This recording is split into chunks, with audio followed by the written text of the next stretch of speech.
They say a woman's breaking point comes when the world watches her fall. For Elena Moretti, that moment arrived on a sun-drenched Florence street when her ex-husband's cruel laughter echoed off ancient stone walls. Too fat, worthless. His words cut deeper than any blade. The crowd gathered like vultures, feeding on her humiliation. But what her tormentor didn't know was that the slight curve beneath her dress held a secret. Twins. And what no one suspected was that their father stood watching from the shadows. A man whose name alone could silence entire cities. The morning sun painted Florence in shades of gold and amber, transforming the ancient city into something from a Renaissance painting. Tourists meandered through the Piazza della Signoria. Their cameras were clicking, and gelato was melting in their hands. They were completely unaware that just 3 blocks away, a woman's entire world was about to shatter in the most public way imaginable. Elena Moretti stood frozen on the cobblestone street, her shopping bag slipping from trembling fingers. The fresh vegetables she'd bought at the market scattered across the ground. Tomatoes rolled into the gutter, and herbs were crushed beneath careless feet, but she barely noticed. Her entire focus had narrowed to the man striding toward her with purposeful malice. Marco Russo, her ex-husband. He was the man who'd spent 5 years systematically destroying her self-worth before she'd finally found the courage to leave. Marco's voice carried across the street, loud enough to turn heads. Well, look what we have here. Still waddling around Florence like you own the place, Elena. She wanted to move, to turn, and walk away with whatever dignity she could salvage. But her legs had turned stone. 3 months. It had been 3 months since the divorce was finalized. 3 months since she'd last seen his face. She'd hoped it would be forever. Her voice came out steadier than she felt. I'm just shopping, Marco. Please, just let me pass. But Marco wasn't alone. He never was anymore. The woman clinging to his arm was young, barely 22, Elena guessed, with platinum blonde hair and a dress that cost more than Elena used to make in a month. This was Alessia, the woman Marco had been seeing for the last year of their marriage. The woman he'd sworn meant nothing. Marco's laugh was harsh, designed to wound. Shopping? For what? More food you don't need. He turned to the small crowd that was beginning to gather, playing to his audience like the narcissist he'd always been. My ex-wife, ladies and gentlemen. I spent 5 years trying to help her, trying to encourage her to take care of herself. But look at her now. Elena felt her face burning. The crowd was growing larger. Tourists with their phones out. Locals pausing their afternoon passage to watch the drama unfold. An elderly woman clutched her shopping bag and whispered to her companion. 2 teenage girls giggled behind their hands. Marco, please. Please what? He stepped closer and Elena caught the familiar scent of his cologne. It was the same one that used to make her feel safe, before she learned what kind of man really wore it. Please stop telling the truth. You've let yourself go, Elena. You were never exactly a prize, but at least you used to try. Now look at you, getting fatter every day, hiding behind those shapeless dresses like anyone wants to see what's underneath. The words hit like physical blows. Elena's hand instinctively moved to her stomach, to the small swell that was just beginning to show. At 13 weeks pregnant, most people wouldn't notice unless they were looking. But she noticed. She noticed every change, every flutter, every reminder that her body was no longer just her own. You're pathetic, Marco continued, warming to his theme. Alicia giggled beside him, her perfectly manicured nails digging into his arm like a cat marking territory. I wasted the best years of my life on you. Do you know what a relief it was when you finally signed those papers? Like being released from prison? That's enough. Elena's voice was barely a whisper, but something in her tone made Marco pause. For just a second, she saw a flash of the man she'd once loved, or thought she'd loved. Young, charming, full of promises about the life they'd build together. Then his face hardened again. Enough? I've barely started. You want to know what everyone's really thinking? They're wondering what I ever saw in you. They're wondering how someone like me ended up with someone. So, I said that's enough. The new voice cut through Marco's tirade like a blade through silk. It was deep, controlled, and carried an authority that made everyone in the vicinity go still. Even the tourists sensed something had shifted. Their phones lowered slightly as they tried to identify the source of that voice. Elena knew it immediately. She'd heard it whisper in her ear during stolen moments. She had felt it rumble through his chest when she laid her head there in the quiet hours before dawn. It was a voice she'd never expected to hear in this context, in this moment of ultimate humiliation. Dante Valieri. He emerged from the shadows of a nearby cafe, moving with the kind of fluid grace that spoke of absolute confidence. He was tall, broad-shouldered, and dressed in a perfectly tailored charcoal suit that probably cost more than Marco made in 6 months. His dark hair was styled back from a face that belonged on Roman statues. He had a strong jaw, sharp cheekbones, and eyes so dark they appeared black in certain lights. But it wasn't his appearance that made the crowd unconsciously step back. It was something else. Something that radiated from him like heat from a forge. Power. The kind that didn't need to announce itself because everyone could feel it in their bones. Elena's breath caught. What was he doing here? They'd been so careful meeting in private, away from prying eyes. Dante's world and hers weren't meant to intersect like this in broad daylight in front of dozens of witnesses. Marco, oblivious as always to anything that didn't directly concern him, barely glanced at the newcomer. This is a private conversation. Move along. The corner of Dante's mouth twitched. It wasn't quite a smile, more like the expression a wolf might make before deciding whether something was prey or simply an annoyance. Private? You're shouting insults at a woman in the middle of a public street. That's many things. But private isn't one of them. Who the hell are you? Marco's voice took on an edge of irritation. Her new boyfriend? Trust me, friend, you're making a mistake. She's not worth the trouble. She's high maintenance, emotionally needy, and as you can see, he gestured crudely at Elena's body, not exactly taking care of herself these days. Elena wanted to disappear. Having Dante witness this was somehow worse than enduring it alone. He'd only ever seen her at her best, dressed for their private dinners, confident in the sanctuary of his presence. Now he was seeing her as Marco saw her, diminished, humiliated, weak. But when she dared to meet Dante's eyes, she didn't find the disgust or pity she expected. Instead, there was something cold and dangerous burning there, like ice that could cut. Not worth the trouble, Dante repeated. His voice was so soft that Elena barely heard it, yet somehow it carried to every person in the growing crowd. Interesting assessment. Tell me, how long were you married? Marco puffed up his chest, apparently mistaking Dante's calm for weakness. 5 years. 5 long years before I finally wised up. And 5 years, Dante interrupted, during which you consistently cheated on your wife, drained her savings to support your gambling habit, and systematically destroyed her self-esteem to mask your own inadequacies. The crowd went silent. Marco's face turned an interesting shade of purple. How dare you? You don't know anything about our marriage. I know enough. Dante took a step forward. It was just one step, but something about it made Marco retreat. I know that you're a small man who found a good woman, and spent years trying to break her because her strength made you feel weak. I know that you're now parading your mistress around like a trophy, hoping it will fill whatever emptiness exists where your character should be. Alacia made a small sound of protest, but Marco silenced her with a look. His attention was fixed entirely on Dante now, and Elena could see the exact moment when recognition flickered in his eyes. She watched it happen in stages. First, the careful study of Dante's face, trying to place where he'd seen it before. Then, the subtle widening of his eyes as memory connected with reality. Finally, the complete draining of color from his cheeks as understanding crashed over him. Dante Valieri. The Dante Valieri. Elena had seen that same progression of realization before.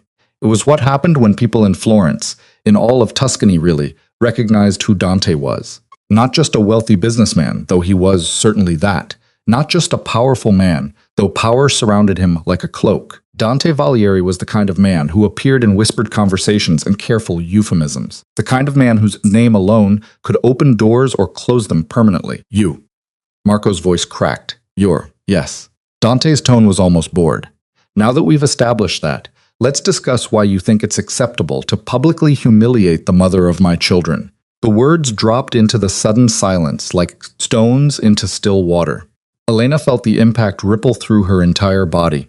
My children. He'd said it. Here, now, in front of everyone. The crowd's reaction was immediate. Phones that had lowered rose again, cameras focusing, fingers probably already typing furious messages to friends. This was the kind of gossip that would spread through Florence like wildfire. Dante Valieri, the city's most eligible and dangerous bachelor, claiming paternity of Elena Moretti's baby. Except Dante had said children, plural. Marco's mouth opened and closed soundlessly. Alacia had gone completely still, her grip on his arm loosening as self-preservation kicked in. Even she, young and sheltered as she appeared, knew better than to stand too close when Dante Valeri's attention turned cold. I don't. That's not, Marco stammered, his earlier bravado evaporating. She never said. Why would she tell you anything? Dante's voice could have cut glass. You lost the right to know about her life, the moment you chose to betray her trust. The moment you made her feel small. The moment you decided that your own insecurities mattered more than her happiness. He moved closer to Elena and she felt his hand settle on her lower back.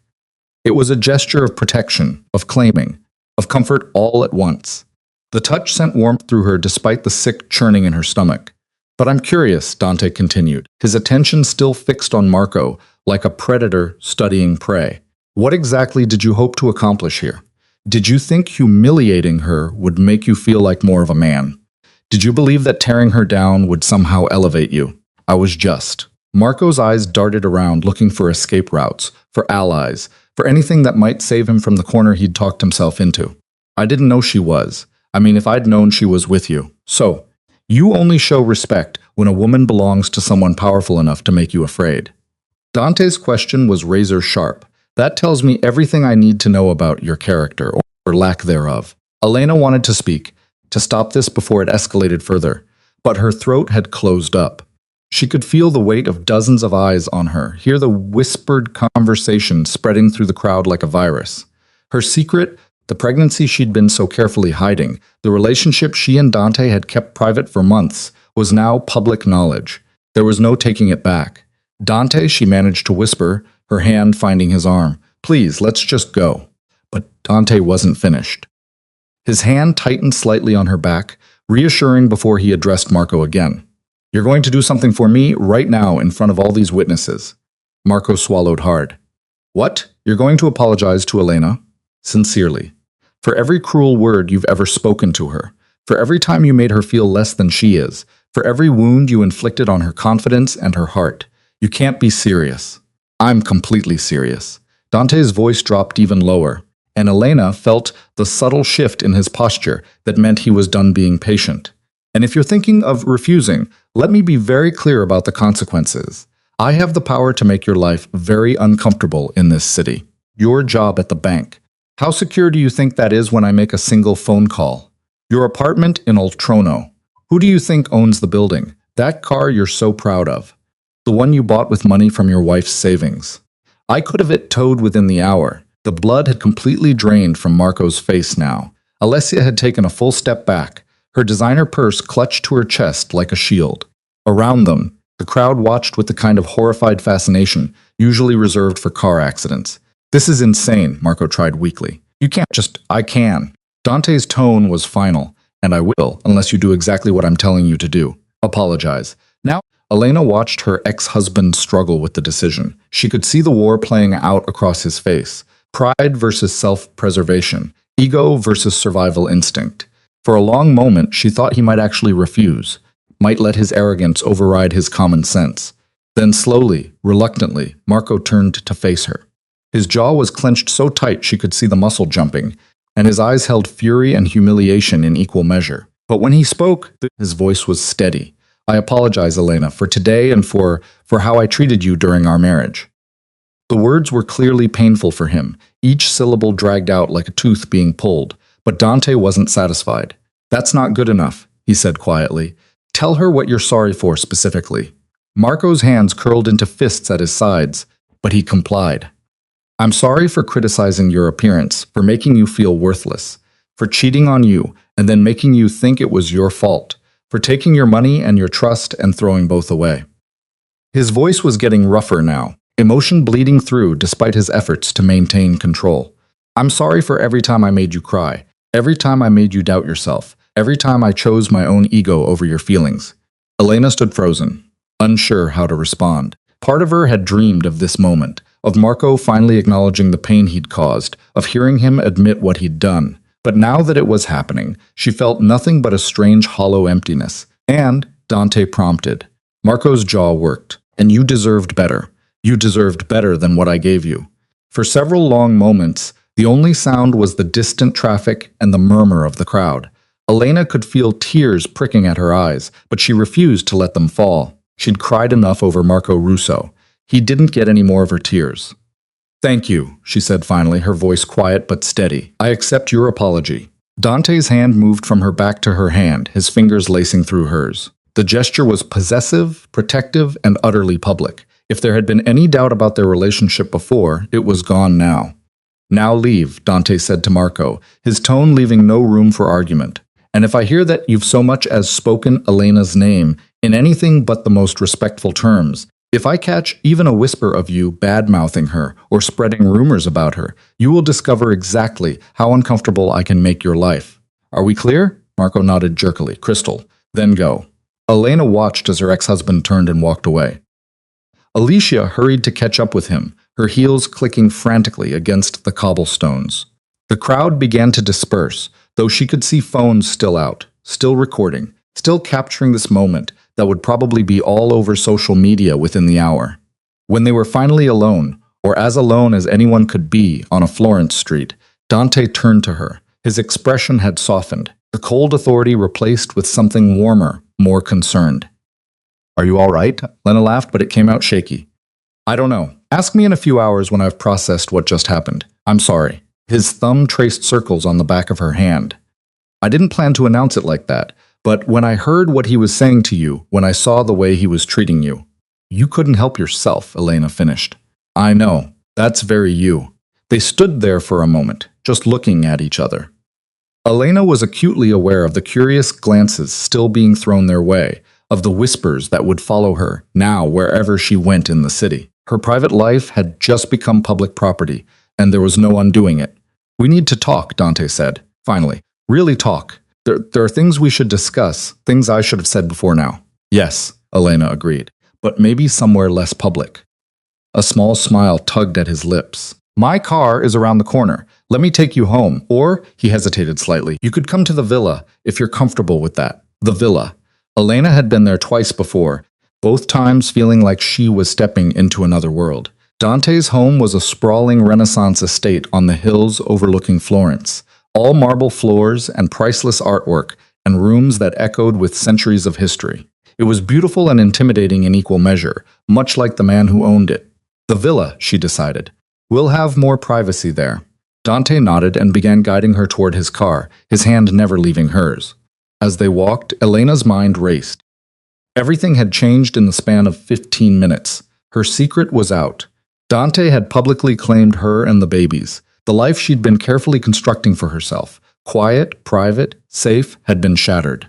But as she glanced at the man beside her, at the strong profile and the protective way he kept her close, she wondered if maybe that wasn't entirely a bad thing. The car was a sleek black Mercedes parked in a narrow side street where most vehicles couldn't fit. Dante's driver, a mountain of a man named Carlo, who Elena had met once before, opened the back door with a respectful nod.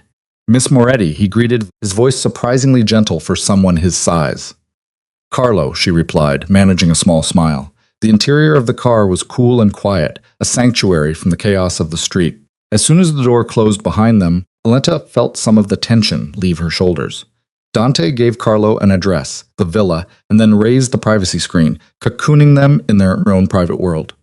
"Talk to me," Dante said, turning to face her fully. "Tell me what you're thinking." Where did she even start? Elena took a breath, trying to organize the storm of thoughts and emotions swirling through her mind. "I'm thinking," she said slowly, "that in the span of 15 minutes, you turned my entire life upside down." Dante's expression flickered with something that might have been regret. "I know. And I'm sorry for that. But Elena, I'm not sorry for making it clear that you're under my protection. Because you are, whether the world knows it or not. But now the world does know," Elena pointed out. "Now, everyone knows that I'm pregnant with your babies. Now I'm going to be watched, talked about, gossiped over. People are going to wonder who I am, how I landed someone like you, what I could possibly offer that. Stop." Dante's hand came up to cup her face, his thumb brushing away a tear she hadn't realized had fallen. "Stop diminishing yourself. Stop letting Marco's poison continue to affect how you see yourself. I'm not. You are. You're sitting here telling me that people will wonder what you could possibly offer, as if you're not intelligent, beautiful, kind, and strong enough to bring me to my knees." Elena's breath caught. They'd never talked like this before, never been this direct about their feelings. Their relationship had developed in quiet moments and stolen afternoons, built on conversation and connection rather than grand declarations. Dante, let me finish. His dark eyes held hers, intense and unwavering. When I met you 4 months ago, I thought I knew what I wanted from life. Power, respect, control over my world. Then you walked into that gallery opening, and for the first time in years, none of that seemed to matter as much as simply being near you. Elena remembered that night. She'd been working at the small gallery in Stowe, Spirito, a quiet job that let her rebuild her confidence after the divorce. The owner had connections, and sometimes important people attended the openings. Don had been one of them, though at the time Elena hadn't known who he was. She'd only known that when he'd stopped in front of one of her favorite pieces, a modern interpretation of Praphani's Descent, and asked her opinion, something had shifted in her chest. You were wearing a blue dress, Dante continued, a small smile playing at his lips. Dark blue, almost midnight. And you talked about the painting like it was a friend you were introducing me to, pointing out details I'd never have noticed on my own. You made me see it differently. You made me see everything differently. It was just a conversation about art, Elena protested weakly. It was never just anything. Dante's thumb continued its gentle stroking across her cheekbone. Every moment with you has been extraordinary. Every conversation, every smile, every time you trusted me enough to let your guard down. And when you told me about Marco, about what he'd done to you, about how he'd spent years making you feel worthless, his jaw tightened visibly. I wanted to find him and make him understand what it feels like to be systematically destroyed. But you didn't. No, because you asked me not to. Because you said you wanted to move forward, not backward. Because you were trying to be the bigger person. He shook his head slightly. I respected that choice, but watching him today, hearing the venom he was spewing at you in front of everyone, I couldn't stand by. I couldn't let him continue to tear you down without consequences. Elena understood. Of course she understood. Dante was a man of action, someone who'd built his power on never backing down, never letting threats go unanswered. Asking him to ignore Marco's cruelty had probably taken more restraint than she'd realized. So now what? She asked. Now that everyone knows, now that you've publicly claimed me and the babies, what happens next? Dante was quiet for a moment, his hand dropping from her to face to find hers again. That depends on you, on what you want, on what you're comfortable with. I don't understand. Elena, I need you to hear what I'm about to say. His voice was serious, almost solemn.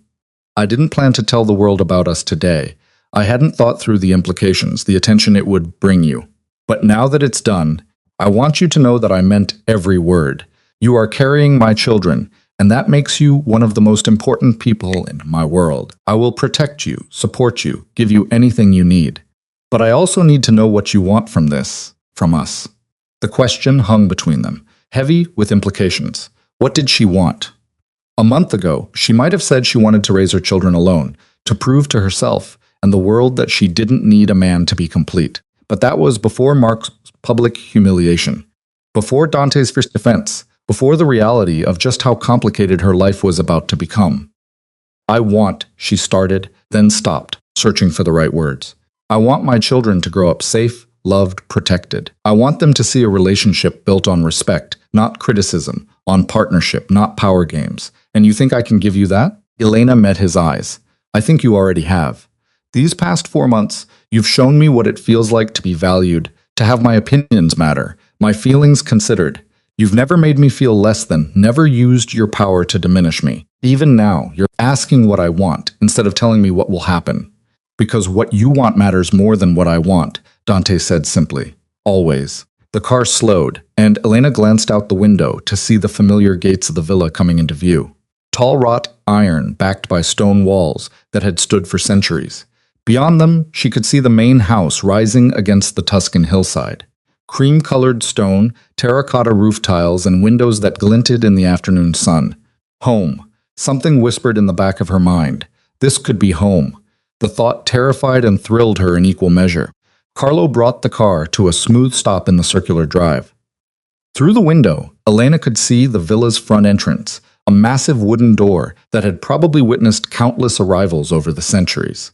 How many women had passed through those doors? How many had arrived as she was arriving now, uncertain of their future, but hoping for something better? Come inside, Dante said softly. Let me take care of you. We can figure out the rest together. Elena nodded, accepting his hand as he helped her from the car. The late afternoon sun was warm on her face, and the air smelled of lavender and rosemary from the gardens. It was beautiful here, peaceful in a way that the city never was. Inside, the villa was cool and quiet. Their footsteps echoed on marble floors past rooms filled with furniture that belonged in museums. But Dante didn't take her to any of the formal rooms. Instead, he led her upstairs to a private sitting area she'd never seen before. It was a cozy space with comfortable chairs, built-in bookshelves, and windows overlooking the gardens. "This is my favorite room in the house," he explained, guiding her to one of the chairs. "It's where I come when I want to think, to be away from everything else." He was sharing something private, Elena realized, letting her into a space that was his sanctuary. The gesture touched her more than he probably knew. "Sit," he urged. "I'll get you some water. Have you eaten today?" "I was at the market," Elena reminded him. Before everything went to hell," Dante finished grimly. "I'll have Maria prepare something light. You need to eat, especially now." He disappeared before she could protest, leaving Elena alone with her thoughts. She settled into the chair, her hands instinctively moving to her stomach. Twins, two tiny lives groaning inside her, completely unaware of the drama their existence had caused. "I'm sorry," she whispered to them. "I'm sorry your introduction to the world was so chaotic, but I promise I'll protect you. I'll make sure you grow up knowing you're loved and wanted and valued. They already know that." Elena looked up to find Dante standing in the doorway, a glass of water in his hand and an expression of such tenderness on his face that it made her chest ache. "How could you possibly know that?" she asked as he handed her the glass. "Because they have you as their mother." He pulled up a chair beside hers, close enough that their knees touched. "Because even when you were terrified and unsure, even when Marco was tearing you down in front of everyone, your first instinct was to protect them. I saw it. The way your hand moved to shield your stomach, the way you positioned your body, you're already fighting for them." Elena took a sip of water, letting his words settle over her. "I found out I was pregnant 3 weeks ago. I've been trying to figure out how to tell you, when to tell you, if I should tell you, at all." "Why wouldn't you tell me?" "Because." She set the glass down carefully, gathering her courage. "Because I know who you are, Dante, what you are. And I worry that bringing children into your world, into your life, might put them in danger." There, she'd said it. The fear that had been eating at her, since the moment she'd seen those 2 positive pregnancy tests, since she'd heard the word twins from her doctor's lips. Dante was silent for a long moment. When he finally spoke, his voice was measured, careful. "You're right to worry. My world isn't safe. Not in the way that most people understand safety. There are risks, dangers that come with my name and my position." Elena's heart sank. "But," he continued, "but Elena, there are also protections, resources, people loyal to me who would die before letting harm come to anyone under my care. And these children, our children, they will have everything I can give them. Not just money or material things, but safety, education, opportunities. They will never want for anything. Except maybe a normal life," Elena said quietly. "Normal is overrated." Dante's lips quirked slightly. "Normal is what you had with Marco, and look where that got you. I'm offering you something different. Not perfect, not without complications, but built on honesty and respect." He had a point. Her normal marriage had been a disaster. Maybe it was time to stop being afraid of extraordinary. "So, what exactly are you offering?" Elena asked, needing to hear him say it clearly. Dante took her hands in his dark eyes serious. "I'm offering you protection. A home here in the villa where you and the children will be safe. Financial security. You'll never have to worry about money again. My name and my resources to ensure our children have every advantage." He paused. "And if you want it, I'm offering you me. Not just as the father of your children, but as a partner, as someone who wants to build a life with you." Elena's breath caught. "Dante, I know it's fast," he continued. "I know we haven't known each other that long, and maybe you need more time to be sure. But I've spent my entire adult life making quick decisions based on instinct, and my instinct about you has never been wrong. From the moment we met, I knew you were different, special. And now that you're carrying my children, now that the world knows you're mine, I want to make it official." "Official how?" "However you want." His thumbs traced patterns on the backs of her hands. "We can take it slow, let you move into one of the guest suites while we figure things out. Or we can be honest about what this is, about what we both want, and move forward together. It's your choice."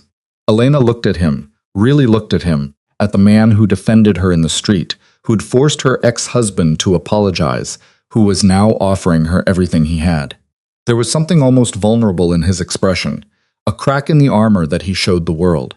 He was afraid, she realized, afraid that she'd say no, that she'd walk away, that she'd choose the uncertainty of independence over the complications of his world. "I don't need time," she heard herself say. "I've spent enough of my life being afraid, being cautious, trying to make safe choices. And where did it get me? Married to a man who despised me, hiding from the world, terrified of taking up space." "Elena, you make me feel brave," she continued, the words flowing now like they'd been dammed up too long. "When I'm with you, I remember who I was before Marco, before the criticism and the gaslighting and the constant feeling that I wasn't good enough. You see me, Dante, really see me. And I see you too. Not just the power and the danger, but the man underneath who brings me coffee exactly how I like it and asks about my opinion on art and holds me like I'm something precious." Dante's grip on her hands tightened. "Is that a yes?" "It's a yes to trying, to seeing where this goes, to trusting that maybe, just maybe, this could actually work." The smile that broke across his face was like sunshine after a storm, bright, warm, transformative. Before Elena could say anything else, he was pulling her into his arms, careful of her stomach, holding her close enough that she could feel his heartbeat. "You won't regret this," he murmured against her hair. "I swear to you, Elena, I will spend every day proving that you made the right choice." Elena closed her eyes, letting herself sink into his embrace. Outside the window, the sun was beginning its descent toward the horizon, painting the Tuscan hills in shades of gold and rose. Somewhere in Florence, Marco was probably nursing his wounded pride and planning how to spin the day's events in his favor. Somewhere, people were gossiping about the gallery girl who'd somehow captured Dante Valeri's attention. But here, in this quiet room with this extraordinary man, Elena felt something she hadn't felt in years. Safe, valued, home. "Tell me about them," Dante said suddenly, his hand moving to rest gently on her stomach. "The twins. What did the doctor say?" Elena smiled, her own hand covering his. She said, "They're healthy, growing right on schedule, both heartbeats strong." I was so shocked when she said both. I just stared at the screen, trying to process it. "2 babies." Dante's voice held a note of wonder. "Do you know, are they boys, girls?" "Too early to tell. We won't know for a few more weeks." She paused. "Does it matter to you?" Not even a little. He shifted so he could look at her properly, his hands still warm against her stomach. "Boys, girls, one of each. I'll love them because they're ours, because they're part of you." The words settled into Elena's chest, warm and reassuring. This was real. This was happening. She was going to be a mother. Dante was going to be a father. And somehow, impossibly, they were going to figure it out together. "There's something else," Elena said hesitantly. "Something I haven't told anyone yet." "What is it?" "I'm terrified." The admission came out in a rush. "I'm terrified that won't be a good mother, what to do, that I'll mess them up somehow. I'm terrified that your world will be too dangerous for them, that I won't be strong enough to protect them. I'm terrified that—" "Stop," Dante interrupted gently. "Elena, every parent is terrified. It's natural, especially with your first children. But you're not alone in this. We'll figure it out together. Make mistakes together, learn together, and as for my world," his jaw tightened slightly, "I promise you, no one will ever threaten our children. Anyone who tries will learn very quickly why that's a mistake they'll only make once." There was steel in his voice, a promise that was also a threat. Elena should probably have been frightened by it, by the casual way he implied violence, but instead she felt oddly comforted. Her children would have a father who would move heaven and earth to keep them safe. A soft knock at the door interrupted them. Dante called permission to enter, and a woman in her 50s appeared carrying a tray of food. Maria, Elena remembered, the housekeeper who'd been with Dante for years. "I brought some fruit, cheese, and fresh bread," Maria said, setting the tray on a nearby table. Her eyes went to Elena, and there was something knowing in her expression. "And some of that herbal tea that's good for expecting mothers." Elena felt herself blush. Of course, the staff would know. Of course, they'd figure it out. But Maria's smile was warm, genuine. "Congratulations, miss. The house will be happy to have children in it again." Again? Elena filed that away for later questioning as Maria bustled out, closing the door quietly behind her. "She seems pleased," Elena observed. "Maria loves children. She had 3 of her own, all grown now, and she's been not so subtly hinting that I should settle down and start a family." Dante moved to the tray, fixing a plate for Elena. She's going to spoil those babies rotten. The image made Elena smile. This fierce man brought to his knees by an older woman's maternal instincts. Eat, Dante ordered gently, handing her the plate. You need to keep your strength up. Elena accepted the food, suddenly realizing how hungry she was. The confrontation with Marco had driven all thoughts of eating from her mind, but now her stomach was making its needs very clear. They sat in comfortable silence as she ate, Dante watching her with an expression of contentment that seemed almost foreign on his usually serious face. The light continued to fade outside, the gardens taking on that magical quality that dusk always brought. I should call the gallery, Elena said suddenly, remembering her job. Tell them I won't be in tomorrow. Or, she paused, uncertain, I don't know what I should tell them. Actually, you're taking a leave of absence, Dante suggested, effective immediately. You can decide later if you want to go back or pursue something else. I can't just quit my job. Why not? Dante's question was genuine, curious. Do you love it? Is it fulfilling? Does it bring you joy? Elena considered. The gallery job had been a lifeline after her divorce. Something to occupy her time and rebuild her confidence. But love it? It's fine. It pays my bills and lets me be around art. Then find something you actually love. Dante leaned forward, his intensity focused entirely on her. Open your own gallery if you want. Curate private collections. Commission pieces from artists you admire. Whatever interests you, pursue it without worrying about the money or the practicality. That's one of the advantages of being with me. You get to choose what you do with your time based on passion, not necessity. The idea was intoxicating and terrifying in equal measure. Elena had spent so long in survival mode, focused on paying rent and rebuilding her life piece by piece, that she'd almost forgotten what it felt like to dream big. I don't know what I'd do, she admitted. You don't have to decide today, or this week, or even this month. Take your time. Focus on the pregnancy, on taking care of yourself. The rest will come. Elena finished her food, her mind already spinning with possibilities. What would she do if money was no object? What passions had she set aside during her marriage because Marco had deemed them impractical or stupid? Art, restoration. Maybe? She'd always loved the idea of bringing damaged pieces back to life, finding the beauty beneath layers of grime and neglect. Or maybe teaching, sharing her knowledge with others who felt the same wonder she did when looking at a perfectly composed painting. The possibilities felt endless, overwhelming in the best way. Stay tonight, Dante said suddenly. Let me show you which room will be yours. Let you get settled. Tomorrow we can go to your apartment and get whatever you need. But tonight, just stay. Elena knew she should probably go home, should take time to process everything that had happened. But the truth was, she didn't want to be alone. She didn't want to return to her small apartment with its memories of loneliness and its thin walls that did nothing to block out the world.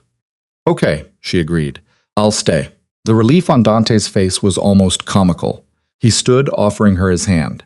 Come on, let me give you the tour of your new home. Your new home? The words sent a thrill through Elena that she didn't quite want to examine too closely. Dante led her through the villa, pointing out rooms and explaining their history. There was the formal dining room where he never ate, preferring the smaller family dining area. The library with its floor-to-ceiling shelves and ladder on wheels. The music room with its grand piano that no one had played in years. Finally, they climbed the stairs to the second floor where the bedrooms were. Dante's was at the end of the hall. Elena had seen it before during one of their previous encounters, but he led her instead to a room 3 doors down. This was my mother's room, he explained, pushing open the door, before she passed. It has the best view of the gardens and its own bathroom. I thought you might like it. Elena stepped inside and felt her breath catch. The room was beautiful, larger than her entire apartment with cream-colored walls and furniture that managed to be both elegant and comfortable. The bed was enormous, covered in soft linens. French doors opened onto a small balcony overlooking the gardens, where the last rays of sunlight were painting everything gold. Dante, this is. She couldn't find the words. It's too much. It's not nearly enough. He came to stand beside her, his hand finding the small of her back again. You're carrying my children, Elena. You deserve every comfort I can give you. She turned to face him, and something in her expression must have given her away, because his eyes darkened with understanding. They stood there for a moment, the air between them charged with possibility. Then Dante stepped back, creating distance. You should rest. It's been a long day, and you need to take care of yourself. I'll have Maria bring you some night clothes, and whatever else you need. Was being careful, Elena realized, giving her space, not assuming that staying here meant picking up where they'd left off before. It was both frustrating and endearing. Dante, she called as he moved toward the door. He paused, looking back. Thank you. For today. For everything. For defending me when I couldn't defend myself. Something flickered in his expression. Satisfaction, maybe, or vindication. I'll always defend you, Elena. That's what it means to be mine. You're under my protection now, and I take that very seriously. After he left, Elena moved to the French doors and stepped out onto the balcony. The night air was cool against her skin, carrying the scent of jasmine from the gardens below. She could see the lights of Florence in the distance, a sprawl of civilization that seemed very far away from the quiet sanctuary of the villa. Somewhere in that city, Marco was probably spinning the day's events into a story that painted him as the victim. Somewhere people were talking about her, speculating about how she'd landed Dante Valieri, questioning whether she was good enough, smart enough, special enough to hold his attention. But here, in this beautiful room that had once belonged to Dante's mother, Elena felt a strange sense of peace settling over her. She'd spent so long trying to be small, trying to fade into the background, trying to make herself acceptable to a man who would never be satisfied. Maybe it was time to stop shrinking. Maybe it was time to step into the extraordinary life that was being offered and see where it led. Her hands moved to her stomach again, to the tiny lives growing there. Your father is a complicated man, she whispered to them. Powerful and dangerous and probably a little bit crazy. But he's also kind and protective, and when he looks at me, I feel like I matter. I feel like I'm worth something. The twins, of course, didn't respond, but Elena imagined she could feel them anyway. Small presences that had already changed her entire world without even being born yet. A soft knock interrupted her thoughts. Maria entered with an armful of clothing, soft cotton nightgowns, a robe, even some comfortable day clothes. I took the liberty, Maria said, laying everything out on the bed. These should fit well enough for tonight. Tomorrow we can get you properly sorted. Thank you, Maria. Elena meant it sincerely. The older woman paused in the doorway, her expression maternal. He's a good man, you know. Hard sometimes, but good. And the way he looks at you, she shook her head with a small smile. I've known Dante since he was a boy, and I've never seen him look at anyone the way he looks at you. After Maria left, Elena changed into one of the nightgowns and climbed into the massive bed. The sheets were soft against her skin, the mattress perfectly comfortable. Through the open French doors, she could hear the night sounds of the Tuscan countryside, crickets, the distant hoot of an owl, the rustle of wind through the gardens. She should probably be more worried about everything that had happened today, about the public exposure, the gossip that would follow, the complications of tying her life to someone like Dante. But instead, she felt something she hadn't experienced in years. Hope. She hoped that maybe, just maybe, this extraordinary man with his complicated world and his fierce protection could give her and her children something she'd stopped believing in. A real family, a real home, a real future built on respect and care, rather than criticism and contempt. Outside her window, the Tuscan night deepened, wrapping the villa in its gentle embrace. And inside, Elena Moretti, former wife, future mother, and now under the protection of Florence's most powerful man, finally allowed herself to believe that perhaps her story wasn't ending in humiliation on that crowded street. Perhaps instead it was just beginning. Elena woke to sunlight streaming through the French doors and the disorienting sensation of not knowing where she was. For a moment she lay still, her mind piecing together fragments, soft sheets, the distant sound of birds, air that smelled like lavender instead of the exhaust fumes that usually drifted through her apartment window. Then memory crashed back. Marco, the confrontation, Dante's fierce defense, the villa. She sat up slowly, one hand moving instinctively to her stomach. It was still flat enough that strangers wouldn't notice, but she knew. 13 weeks and 3 days. 2 tiny heartbeats that had already upended her entire existence. A soft knock preceded Maria's entrance. The housekeeper was carrying a breakfast tray that looked like something from a magazine spread. Good morning, Miss Moretti. I hope you slept well. Maria set the tray on a small table near the balcony. Mr. Valieri asked me to let you know he had business in the city this morning, but he'll return by noon. He said to take your time, enjoy breakfast, and that Carlo will drive you anywhere you need to go. Elena blinked at the array of food: fresh fruit, pastries, yogurt, soft-boiled eggs, fresh squeezed orange juice. This is too much. Nonsense. You're eating for 3 now. Maria's smile was warm. And between you and me, it does my heart good to have someone to cook for again. Mr. Valieri barely eats anything unless I stand over him. After Maria left, Elena moved to the balcony with her breakfast. The view was breathtaking in the morning light. Gardens stretched toward the hills, cypress trees stood like sentinels, and the red roofs of Florence were visible in the distance. It was the kind of beauty that belonged in paintings, not real life. Her phone buzzed, shattering the peace. Elena had left it in her purse overnight, and now she pulled it out with trepidation. 47 missed calls, over 100 text messages. Her social media notifications had exploded. With a sinking feeling, Elena opened Instagram. The top post on her feed was from a gossip account she'd never followed before. It read Dante Valeri's secret baby, Mama, revealed. Below it was a grainy photo of her and Dante on the street yesterday, his hand protective on her back. The comments were a mix of curiosity, jealousy, and outright cruelty. Who even is she? She doesn't look like his type at all. Probably trapped him with the pregnancy. I heard she's a nobody who worked at some gallery. She's not even that pretty. What does he see in her? Elena's hand shook as she scrolled. More photos, more speculation, more strangers picking apart her appearance and her life. Someone had even dug up her wedding photo with Marco, posting it alongside yesterday's confrontation with the caption, "From one man to another, Elena Moretti knows how to land on her feet." She set the phone down, her appetite vanishing. This was what Dante had tried to warn her about. This was the price of being connected to someone powerful. Every aspect of her life would become public property, subject to commentary and judgment from people who knew nothing about her. "I thought I might find you out here." Elena jumped, turning to find Dante standing in the doorway. He'd changed from yesterday's suit into dark jeans and a white shirt, sleeves rolled up to reveal strong forearms. He looked casual, approachable, nothing like the terrifying figure who'd made Marco kneel. "You're back early," she said, trying to keep her voice steady. Dante's eyes went to her phone, then to her face, reading her expression with unsettling accuracy. "You've been reading about yourself." It wasn't a nodded. He crossed to her, taking her hands and pulling her to her feet. "Let me see, Dante." "It's fine. I knew there would be." "Let me see," he repeated, his voice gentle but firm. Elena handed over her phone, watching his face as he scrolled through the posts. His expression darkened with each comment, his jaw tightening, that dangerous cold settling over his features. "These people don't know you, Bishi," he said finally, handing the phone back. "They don't know your kindness, your intelligence, your strength. They see a photo and make judgments based on nothing but their own insecurities." "They're not wrong, though," Elena heard herself say. "I'm not your type. I'm not glamorous or sophisticated. I'm just."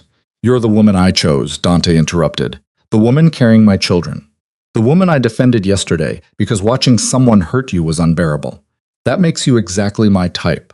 He cupped her face, forcing her to meet his eyes. "Elena, I need you to understand something.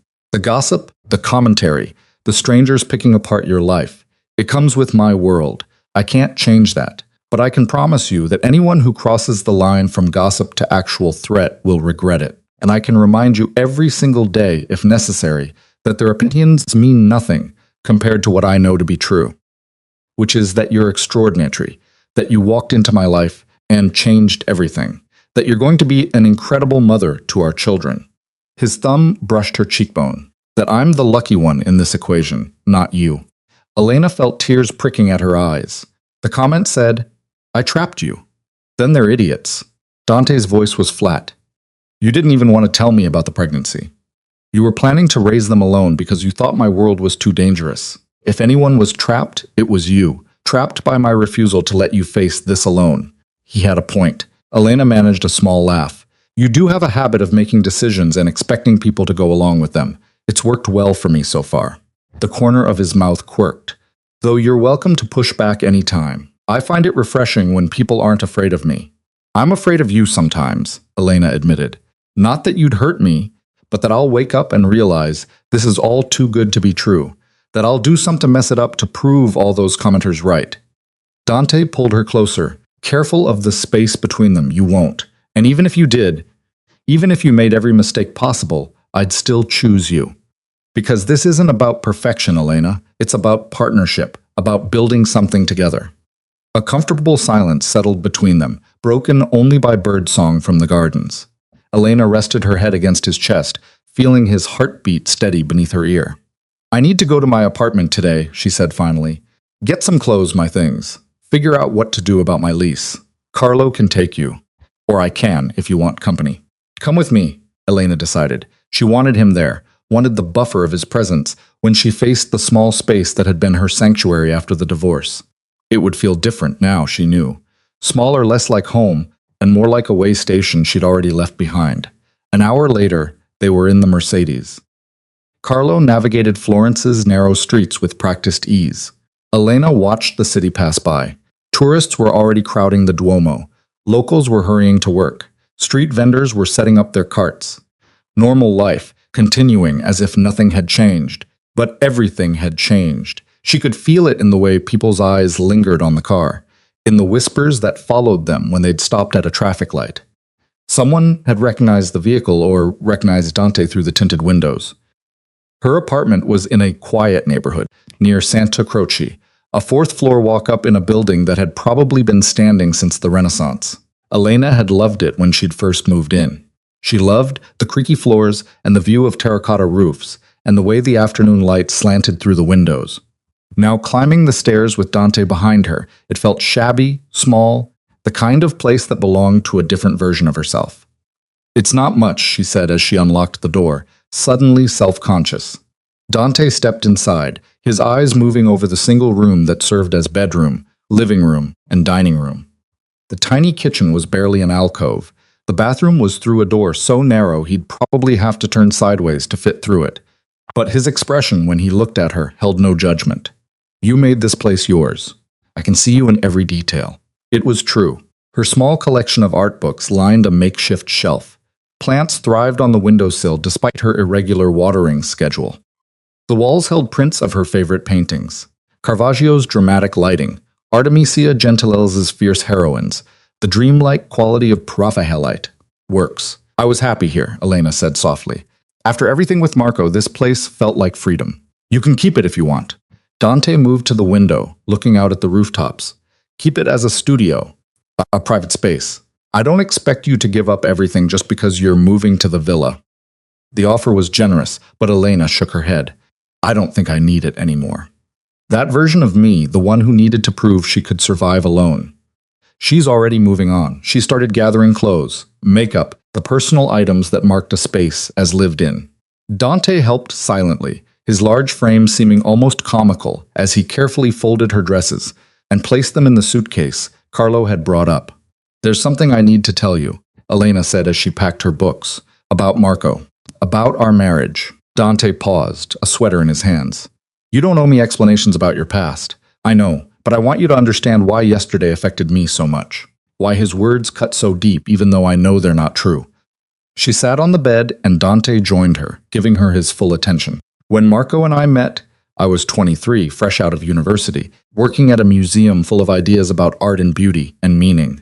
Elena's voice was steady, matter of fact. "He was charming, attentive. He pursued me relentlessly, made me feel special. Within 6 months, we were married. What changed? Everything. Nothing. I don't know." Elena twisted her hands together. It was gradual. First little comments about my appearance. "Are you really going to wear that? Or maybe you should skip dessert." Then criticism of my work, my friends, my interests. He had opinions about everything I did, and somehow I always fell short. Dante's jaw tightened, but he remained silent, letting her continue. "I started changing to please him. Lost weight, changed my hair, stopped seeing friends he didn't approve of. Quit my museum job because he said it didn't pay enough. Took the gallery position because it was more practical, but nothing I did was ever good enough." The goalpost kept moving. How long did this go on? 5 years. 5 years of trying to be the woman he wanted, while he drained my savings for his gambling, slept with other women, and blamed me for his unhappiness. And the worst part, Elena's voice cracked slightly. I believed him. I actually believed that if I could just be better, prettier, more agreeable, he'd love me the way he did in the beginning. Elena, the affair with Alessia was what finally broke through the fog.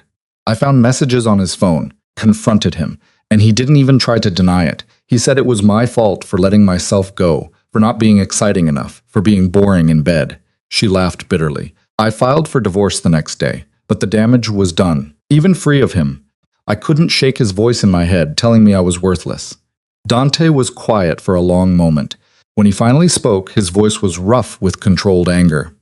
If I had known the extent of what he did to you, yesterday would have gone very differently. That's why I didn't tell you everything. I knew you'd want to, Elena gestured vaguely. Do something dramatic. And I was trying to move on, not get revenge. There's a difference between revenge and justice. Dante stood, pacing small space with less energy. He systematically destroyed your confidence, stole from you, betrayed you, and then had the audacity to publicly humiliate you months after you'd finally escaped. That's not something that should go unanswered. What are you planning to do? Dante stopped pacing, turning to face her. Nothing that will come back on you. Nothing that will make things harder for you. But Elena, I can't just let this go. Not after what he did. Not after what he tried to continue doing yesterday. I don't want you to hurt him. I won't lay a hand on him. Dante's smile was cold. I don't need to. There are other ways to make someone understand they've made a grave mistake. Before Elena could respond, her phone rang. The number was unfamiliar, but something made her answer. Elena Moretti. The voice was female, professional, vaguely familiar. Yes, this is Giulia Rossini from Fenzio. I was hoping to get a comment from you about your relationship with Dante Valieri. Our readers are very interested in learning more about the woman who's captured his attention. Elena's stomach dropped. A reporter, of course. I have no comment, just a few questions. How did you meet? How long have you been together? Can you confirm the pregnancy rumors? No comment. Elena's hand shook as she ended the call. Immediately, the phone rang again. Different number. Same type of call. Then another and another. Give it to me, Dante said, holding out his hand. Elena handed over the phone, watching as he answered the next call. This is Dante Valieri. Elena Moretti will not be giving interviews or statements about our private life. Any journalist who continues to harass her will find themselves dealing with my legal team. Do I make myself clear? He ended the call and powered down the phone. That should slow them down. You can't threaten every reporter in Florence. Watch me. There was no humor in his voice. You're under my protection, Elena. That extends to protecting you from media harassment. They finished packing in silence, Elena's mind spinning. This was her life now. Reporters calling, strangers speculating. Every move she made potentially ending up online. The privacy she'd treasured was gone, shattered the moment Dante had claimed her on that street. I need air, she said suddenly, feeling the walls of the small apartment closing in. Can we walk for a bit before going back to the villa? Dante studied her face, then nodded. Carlo can take the bags. We'll walk. They ended up in a small park near the Arno, a quiet spot where locals brought their children to play and elderly couples fed the pigeons. Dante kept his hand on the small of Elena's back, a gesture that was becoming familiar, comforting. Talk to me, he said as they found a bench overlooking the river. Tell me what you're thinking. Elena watched the water flow, gathering her thoughts. I'm thinking that 24 hours ago I was anonymous. Nobody knew my name or cared about my life. Now I'm Dante Valiover's baby mama and my face is all over social media. People I've never met have opinions about my worth, my appearance, my motives, and this is just the beginning. Yes, Dante agreed simply. It is. Doesn't that bother you? Knowing that we'll never have real privacy. That people will always be watching, judging, speculating. I've lived with that reality my entire adult life. It's normal to me. He turned slightly to face her. But I understand it's not normal to you, that you didn't choose this level of exposure. And if I could change that, shield you from it somehow, I would. But you can't. No, I can't. His honesty was refreshing at least. No false promises. No pretending the situation was better than it was. What I can do is make sure you have support. Security when you need it. Legal protection if anyone crosses lines. And the knowledge that you don't have to face any of this alone. A young mother walked by pushing a double stroller. 2 identical babies sleeping peacefully. Elena watched them pass, imagining herself in a few months trying to navigate the city with twins, dealing with the logistics of diapers and bottles and sleepless nights. Are you afraid? She asked Dante suddenly. About becoming a father? He was quiet for so long that Elena thought he might not answer. Then he said, terrified. The admission surprised her. Dante always seemed so confident, so sure of himself and his place in the world. I grew up in a world where weakness is exploited, he continued. Where showing emotion is dangerous, where trusting the wrong person can get you killed. That's not the world I want for our children, but it's the only world I know how to navigate. So, we'll learn a different way together. Elena found his hand, lacing their fingers together. Neither of us knows what we're doing, but maybe that's okay. Maybe we figure it out as we go. You make it sound simple. It probably won't be. It'll probably be messy and complicated and full of mistakes. She managed to smile. But it's our mess, our complications, our mistakes to learn from. Dante lifted her hand to his lips, pressing a kiss to her knuckles. The gesture was old-fashioned, almost courtly, completely at odds with his dangerous reputation. "When did you get so wise?" he asked. "Somewhere between the public humiliation and the marriage proposal from a mafia boss." Elena's tone was dry, nothing like a little trauma to speed up personal growth. That surprised a genuine laugh out of him. The sound was rich and warm. A passing couple glanced over, clearly recognizing Dante, their eyes widening before they hurried away. "See," Elena said, "even laughing causes a scene. Let them look. Let them whisper. As long as you're beside me, I don't care what anyone else thinks." They sat in silence for a while, watching the river flow in the city go about its business. Elena tried to imagine what her life would look like 6 months from now, a year, 5 years. Would she still feel the strange mix of excitement and terror? Would she grow comfortable with the attention, the scrutiny, the constant awareness of being watched? "There's something else we need to discuss," Dante said eventually. "Something I should have brought up yesterday, but the timing never seemed right." Elena tensed.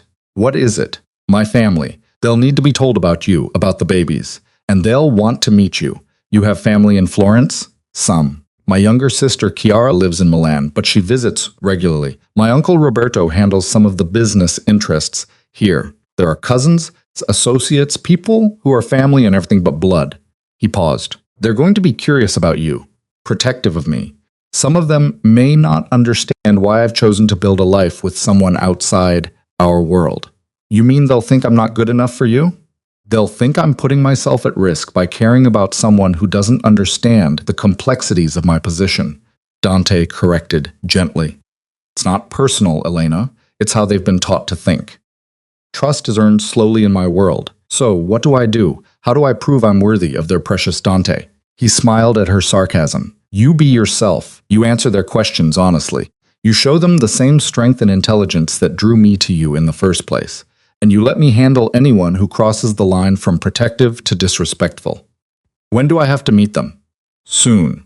Word is already spreading. And it's better they hear details from us than through gossip." He squeezed her hand. "But not today. Today you've dealt with enough. Today, we go back to the villa, you rest, and we pretend the outside world doesn't exist for a few hours." That sounded perfect. Elena stood, letting Dante pull her close for a moment. His arms were solid around her. His heart beat steady against her ear. This, she thought, this feeling of safety, of being valued, this was worth navigating the complications. They walked back slowly, taking side streets to avoid the tourist crowds. Dante pointed out buildings with interesting histories, shared stories about Florence that only locals knew. It was easy to forget in moments like these exactly who he was, what he was capable of. He was just a man who loved his city and wanted to share it with someone special. Carlo was waiting where they'd left him, the car packed with Elena's belongings. The drive back to the villa was quiet, comfortable. Elena watched the city give way to hills, cypress trees, and vineyards. The landscape that had seemed so foreign yesterday was already beginning to feel familiar. At the villa, Maria had prepared lunch, a light pasta with fresh vegetables, crusty bread, a salad from the garden. They ate on the terrace, overlooking the view that Elena was beginning to think she could never tire of. "I need to make some calls," Dante said apologetically as they finished. "Business that can't wait. Will you be all right on your own for a few hours?" "I'll survive," Elena assured him. "I might explore the gardens, maybe read. Definitely avoid looking at my phone." He smiled, pressing a kiss to her forehead before disappearing into his study. Left alone, Elena wandered through the villa, learning its rhythms and secrets. She discovered a conservatory filled with orchids, a wine cellar that probably held bottles worth more than her yearly salary, a small chapel that clearly hadn't been used in years. But it was the nursery that stopped her cold. The room was on the second floor, not far from what was now her bedroom. It was empty except for dusty furniture covered in white sheets, a crib, a rocking chair, what looked like a changing table. Clearly this had once been a child's room. Clearly it had been abandoned. That was mine. Elena spun to find Dante in the doorway, his expression unreadable. Your room? When I was very young. Before he stopped, seeming to reconsider his words. It hasn't been used in almost 30 years, but I thought perhaps with some renovation, it could become something new, something happy. Elena moved to the window, pulling back the curtain to reveal a view of the gardens. Sunlight streamed in, illuminating dust motes dancing in the air. It has good light, she said, and it's close to my room, close to yours. We could turn it into 2 rooms, Dante suggested, coming to stand beside her, one for each baby, or keep it as one large race where they could play together. Whatever you prefer. The image formed in Elena's mind. This dusty, abandoned space transformed into a bright nursery. 2 cribs, soft rugs, toys scattered about, the sound of babies laughing. It seemed almost impossible that in 6 months that fantasy could be reality. I'd like them to share a room, she decided. At least at first, so they're not alone. So they have each other, like you had no one. Dante's words were soft, understanding. Elena nodded. I don't want that for them. I want them to always know they're part of something bigger than themselves. That they belong. They will. I promise you. Elena, our children will never doubt that they're loved and wanted and cherished. The intensity in his voice made her turn. Dante was looking at her with an expression she couldn't quite name. Something fierce and protective and achingly tender all at once. You're going to be a wonderful father, she said. I'm going to try. He pulled her close, his hand resting on her stomach where their children grew. Every day I'm going to try to be worthy of them, of you. They stood like that for a long moment in the empty nursery that would soon be full of life wrapped in possibility and promise. Outside, the Tuscan sun continued its arc across the sky. In the city, people continued to gossip and speculate about Dante Valeri's mysterious new love. Marco Russo probably continued to nurse his wounded pride and plot whatever petty revenge his small mind could conceive. But here, in this quiet room, with sunlight warming their skin, Elena allowed herself to believe that maybe, just maybe, everything was going to be all right. The sound of tires on gravel broke the moment. Dante tensed, his entire posture shifting in a way that reminded Elena of a predator sensing danger. Stay here, he ordered, already moving toward the window. What is it? Someone just arrived. Someone who doesn't usually come to the villa unannounced. Elena followed him to the window despite his instruction. Below, a sleek sports car had pulled into the drive. Bright red, expensive, driven by someone who clearly valued making an entrance. The driver's door opened, and a woman emerged. She was stunning, in her late 20s, with dark hair cascading in perfect waves, and a designer dress that probably cost more than Elena's monthly rent used to be. She moved with the kind of confidence that came from a lifetime of being beautiful and knowing it. Who is that? Elena asked. Though something in her stomach already knew the answer wouldn't be good, Dante's jaw was tight, his eyes hard. That's Victoria Castellano, my ex-fiancée, and she's about to make an already complicated situation significantly worse. Elena's heart sank as she watched Victoria Castellano stride toward the villa's entrance with the kind of entitlement that came from someone who'd walked that path many times before. The woman moved like she owned the place, her heels clicking against the stone with sharp, decisive strikes. You were engaged, Elena said quietly. The word's not quite a question. 2 years ago. It ended badly. Dante's voice was clipped, controlled in a way that told Elena there was far more to the story than those few words revealed. I made it very clear, when we ended things, that she wasn't welcome at the villa anymore. Maybe you should go talk to her alone, Elena suggested, even though the thought of Dante facing his beautiful ex-fiancée without her made something twist painfully in her chest. I can stay up here out of the way. Dante turned to her, his expression fierce. No. You're not hiding like you're something to be ashamed of. You're the mother of my children, and this is your home now. If Victoria has something to say, she can say it in front of both of us. Before Elena could argue, they heard the front door open downstairs, followed by Victoria's voice ringing through the villa. Dante, darling, I know you're here. Your car is in the drive, and I saw movement in the upstairs windows. Don't make me come find you. You know I will. The familiarity in her tone made Elena's skin prickle. This was a woman who knew Dante intimately, who'd navigated this villa countless times, who probably knew which floorboard creaked on the stairs and which room had the best morning light. Dante's hand found Elena's, his grip reassuring. Together, he said firmly. We face this together. They descended the stairs to find Victoria standing in the entrance hall, examining her manicured nails with studied casualness. Up close, she was even more striking. Flawless olive skin, eyes the color of espresso, lips painted a perfect crimson.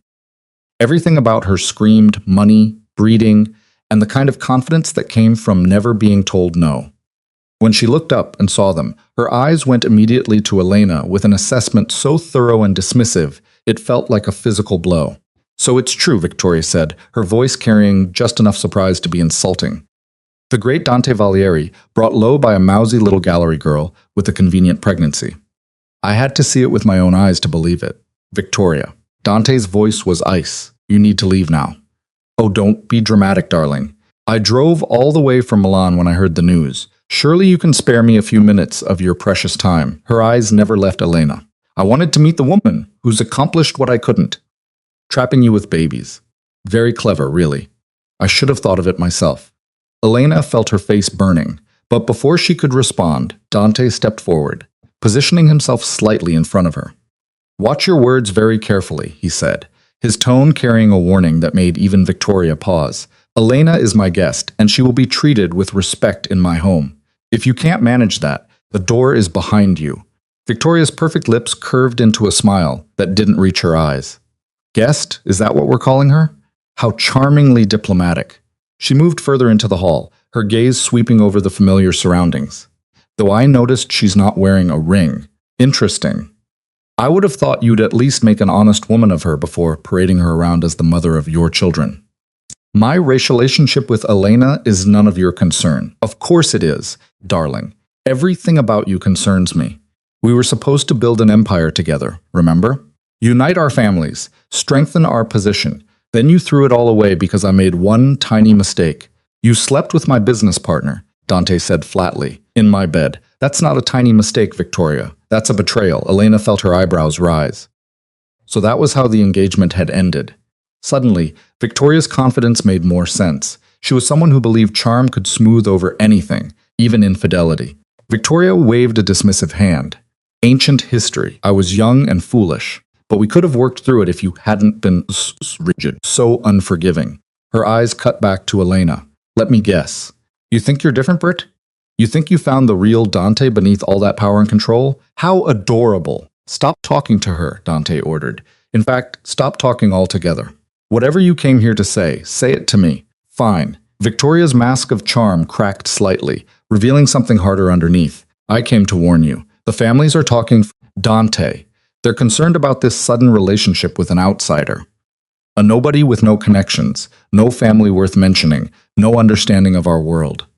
They think you're making decisions based on emotion rather than strategy. Let them think what they want. You can't just dismiss their concerns. You have responsibilities, obligations to people who've supported you for years. And now you're risking all of that for what? A woman you barely know who happened to get pregnant." Elena had heard enough.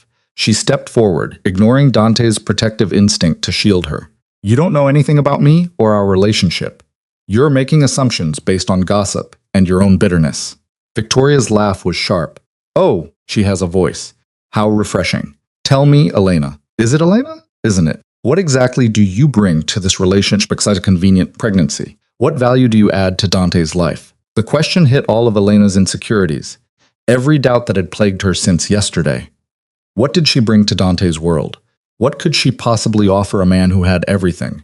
But before the old Elena, the one Marco had spent years diminishing, could surface and make her feel small, a different voice emerged. Stronger, clearer, fed up with being told she wasn't enough. "I bring myself," Elena said quietly. "My thoughts, my opinions, my art history degree that lets me have actual conversations about something other than power and money.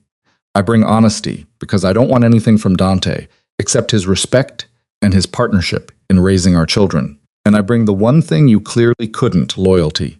Victoria's eyes flashed with anger, but Elena wasn't finished. "You come here talking about value and connections and family obligations. But what you're really talking about is transactions. Relationships built on what people can do for each other rather than who they are. Maybe that works in your world, but it's not the world I want for my children. And apparently, it's not the world Dante wants either, or he wouldn't have chosen me." For a moment, all silent except for the ticking of an antique clock somewhere in the depths of the villa. Victoria stared at Elena like she was seeing her for the first time, really seeing her instead of just dismissing her as an obstacle. Then she turned to Dante. You've made your choice then.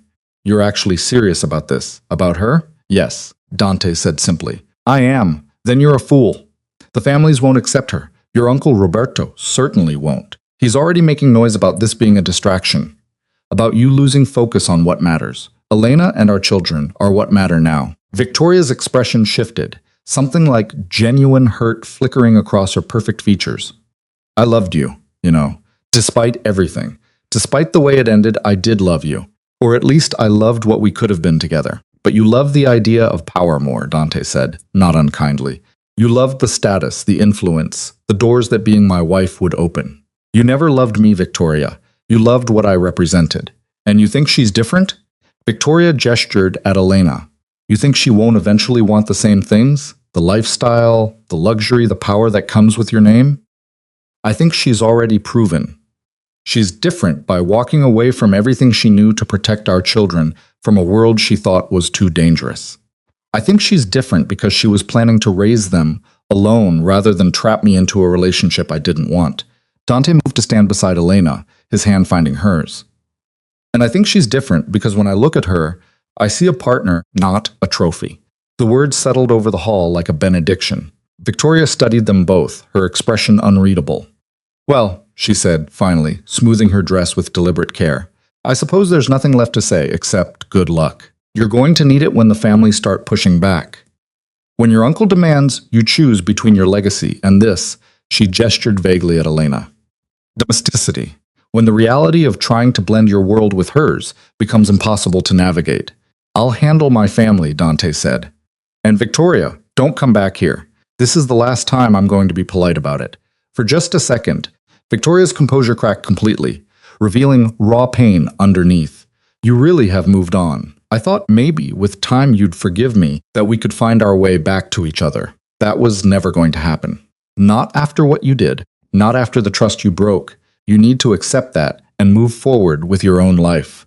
Victoria nodded once sharply, then turned on her heel and walked toward the door. She paused at the threshold, looking back one last time.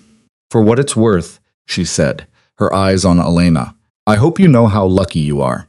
Dante doesn't give his heart easily, and he certainly doesn't forgive easily. The fact that he's willing to build a life with you, to trust you with his children, that's not something he offers lightly. Then she was gone, the door closing behind her with a solid thunk that seemed to echo through the villa.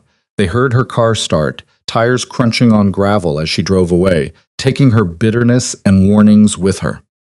Elena released a breath she hadn't realized she'd been holding. Her hands were shaking, adrenaline from the confrontation making her knees feel weak. Are you all right? Dante asked, his thumb tracing circles on the back of her hand. I told off your ex-fiancé, your beautiful, sophisticated, connected ex-fiancé. Elena laughed shakily. I'm either very brave or very stupid. You were magnificent. Dante pulled her close, his arms solid and reassuring around her. The way you stood up to her, refused to be diminished. I've never been more proud of anyone in my life. She's right, though, isn't she, about your family? They're not going to be happy about this, about me. Dante pulled back enough to look at her face, his expression serious. Some of them won't be. My uncle Roberto, especially. He's old-fashioned, believes in strategic marriages and maintaining bloodlines. But Elena, their approval isn't required. Their acceptance would be nice, but it's not necessary for us to build a life together. Easy for you to say. You're used to people disapproving and not caring. I'm used to trying to make everyone happy and failing anyway. Then maybe it's time to stop trying. Maybe it's time to focus on what makes you happy instead of what makes other people comfortable.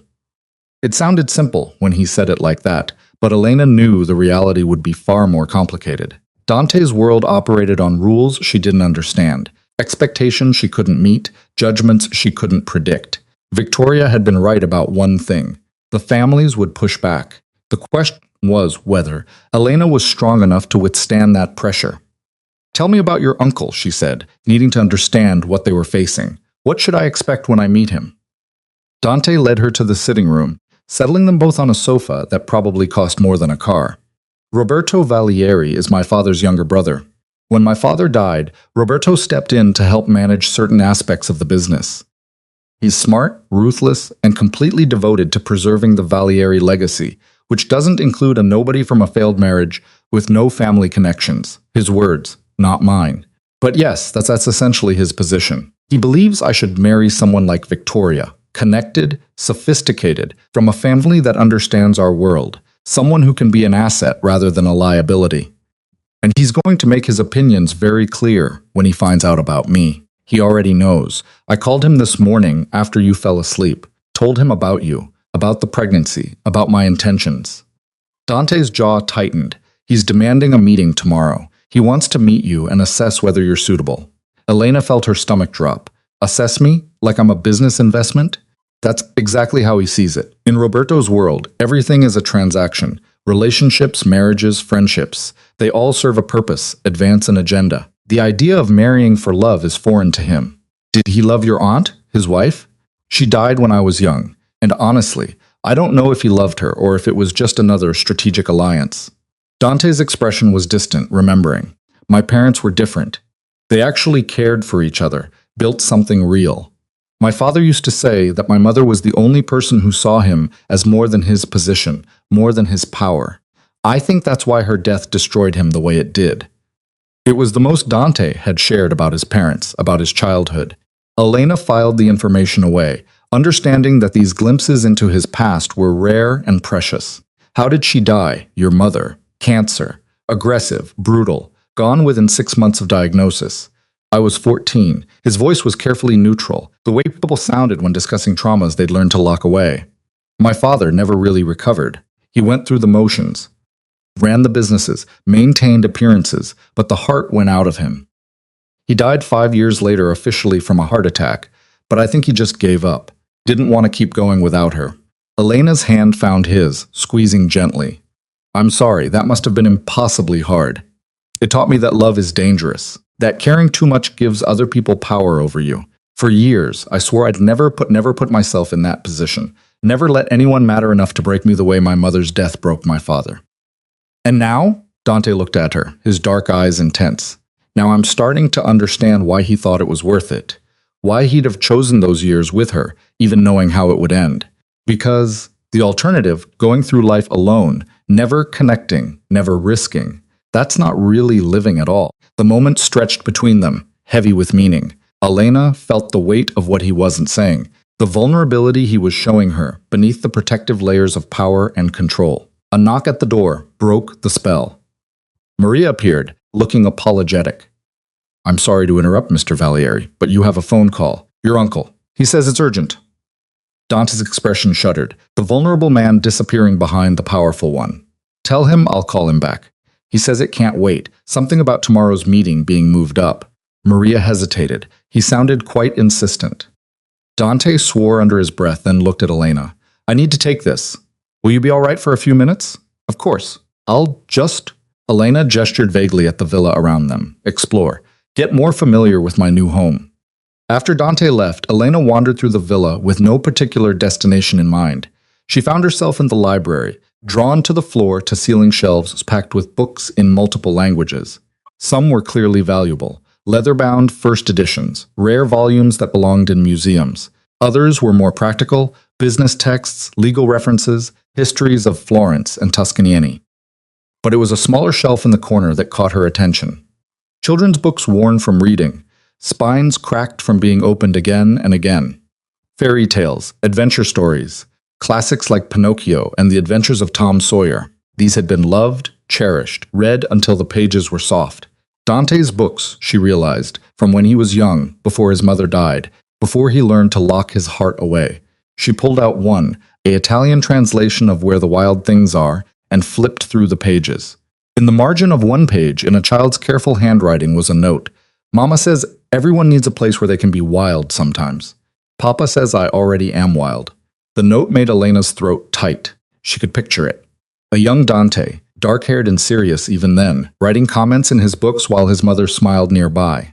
A version of Dante who still believed in wild things and safe returns home. Those were my favorites. Elena jumped, not having heard him approach. Dante stood in the doorway, his expression soft as he looked at the book in her hands. Your mother read to you, Elena said. Every night. Even when she was sick. Even when she could barely sit up. She'd have me bring her books and read to me. Said it was important to keep imagination alive, even in dark times. He moved closer, taking the book gently from her hands. After she died, I couldn't read them anymore. It hurt too much, remembering her voice doing all the different characters' sounds. But you kept them. I kept everything of hers. Her books, her jewelry, her art. I couldn't throw any of it away, even when my father wanted to. Even when it felt like keeping them was just preserving the pain. He set the book back on the shelf carefully, reverently. Maybe I was waiting for a reason to bring them back out. For children who could love them the way I did. The image formed in Elena's mind. Dante reading to their twins, doing character voices, keeping his mother's tradition alive for a new generation. It was so domestic, so tender, so at odds with everything the world thought they knew about Dante Alighieri. What did your uncle want? Elena asked, pulling them back to the present. Dante's expression hardened. He's moving the meeting to tonight. Insists we come to his house in the city for dinner. Says if you're going to be part of this family, you need to understand what that means, and the sooner the better. Tonight, as in a few hours from now, he's not a patient man, and he likes to keep people off balance, force them to react without time to prepare. Dante's jaw tightened, but I told him tomorrow at the earliest, you need time to rest, to settle in. This meeting happens on our terms, not his. What did he say to that? That I was already letting you influence my decisions, putting your comfort above family obligations, that this proves his concerns about your impact on my judgment. Dante's voice was tight with controlled anger. He's testing me, seeing if I'll choose you over his demands, trying to establish dominance before you've even met. Elena sank into one of the library's leather chairs, suddenly exhausted. This is going to be my life now, isn't it? People testing me, judging whether I'm worthy, watching for signs that I'm changing you, or weakening you, or whatever it is they're afraid of. Yes, Dante said honestly, pulling up a chair to face her. That's exactly what it's going to be like, at least at first. Until you prove yourself. Until they learn that dismissing you is a mistake. And if I can't prove myself, if I'm not strong enough to stand up to people like your uncle or Victoria, or whoever else decides I'm not good enough. Dante leaned forward, taking her hands in his. Then I stand up for you. I make it clear that disrespecting you means disrespecting me, and I use every bit of power and influence I have to protect you from people who want to tear you down. I don't want you to have to fight your own family because of me. Elena, I've spent my entire adult life navigating family politics, managing egos, balancing competing interests. This is nothing new. The only difference is that now I'm doing it for something that actually matters to me, rather than just maintaining power for its own sake. A thought occurred to Elena, uncomfortable, but necessary. What if they're right? What if I do change you? Make you soft or distracted, or whatever they're worried about? What if being with me puts you at risk? Being with you has already changed me, Dante said simply. Made me think about the future differently. Made me want things I'd convinced myself didn't matter. If that's softness, then I'll embrace it. And as for risk, his smile was sharp, dangerous. Anyone foolish enough to mistake love for weakness is in for a very unpleasant education. There was steel beneath his words, a reminder that the man holding her hand so gently was the same man who'd made Marco kneel in the street. Dante might be choosing softness with her, but he hadn't forgotten how to be hard when necessary. So, what do we do about tomorrow? Elena asked. How do I prepare to meet your uncle and convince him I'm not going to destroy everything he's built? You don't try to convince him of anything. You be yourself. Intelligent, honest, strong. You answer his questions without apologizing for who you are or where you came from. Dante squeezed her hands, and you remember that his approval, while it would make things easier, isn't required for us to be together. I chose you, Elena. That choice doesn't change based on what Roberto or anyone else thinks. Easy to say now. Harder when we're sitting in his house with him listing all the reasons I'm wrong for you. Then we'll face it together. Like we faced Marco. Like we faced Victoria. He pulled her to her feet into his arms. You're not alone in this anymore. Whatever comes, we handle it as a team. Elena rested her head against his chest, listening to his heartbeat. Outside the library windows, the afternoon light was fading toward evening, painting the Tuscan hills in shades of gold and amber. In 12 hours or so, she'd be sitting across from Roberto Alighieri, being assessed like a business investment, judged on criteria she didn't fully understand. The thought terrified her. But Standing here in Dante's arms, surrounded by books that had once been loved by a boy who still believed in wild things and safe returns home, Elena felt something else too: determination. She'd survived Marco's systematic destruction of her confidence. She'd survived yesterday's public humiliation and turned it into the beginning of something new. She'd stood up to Victoria Castellano and refused to be dismissed. She could survive one dinner with Dante's disapproving uncle. "Tell me about the rest of your family," Elena said, pulling back to look at Dante's face. "Your sister, your cousins. Who else am I going to have to win over?" Dante's expression softened at the mention of his sister. "Chiara is 3 years younger than me. She lives in Milan with her husband and their daughter. He paused, searching for words. The best of our family. Kind, genuine, untouched by the politics and power games that consume the rest of us. You'll like her. Will she like me? She'll love you. Chiara has been telling me for years that I need someone who sees past the reputation, who challenges me instead of just agreeing with everything I say. When I told her about you this morning, her exact words were, 'Finally, something interesting.'" That made Elena smile despite her nerves. "So, I have at least one ally." "You have me," Dante corrected, "and Maria already adores you. I can tell by the way she's been fussing over your breakfast and making sure your room is perfect. Carlo respects anyone I respect. Chiara will be delighted. The rest," he shrugged. "They'll come around or they won't. Either way, it doesn't change what we're building here." They spent the rest of the afternoon preparing for tomorrow. Dante coaching Elena on what to expect from Roberto, the kinds of questions he'd ask, the traps he'd set, the ways he'd try to unsettle her. It felt like studying for an exam where the stakes were her entire future. Maria prepared dinner, a simple pasta with fresh tomatoes and basil that tasted like summer. They ate on the terrace as the sun set, the sky turning impossible shades of pink and orange. For a few hours, it was easy to pretend they were just a normal couple enjoying a quiet evening, rather than preparing for battle with disapproving family members. Later, as Elena prepared for bed in her beautiful room with its view of the gardens, her phone buzzed. She'd been avoiding it all day, dreading the accumulation of messages and notifications. But curiosity finally won. Most of the messages were from acquaintances, former coworkers, casual friends, people she'd lost touch with after the divorce. They all wanted the same thing: confirmation that the rumors were true, details about her relationship with Dante, explanations for how she'd managed to land Florence's most eligible bachelor. But one message stood out from an unknown number, sent just an hour ago. "Enjoy your fairy tale while it lasts. People like you don't belong in Dante's world, and sooner or later, everyone will see that, including him." Elena stared at the message, her hands suddenly cold. It could be anyone.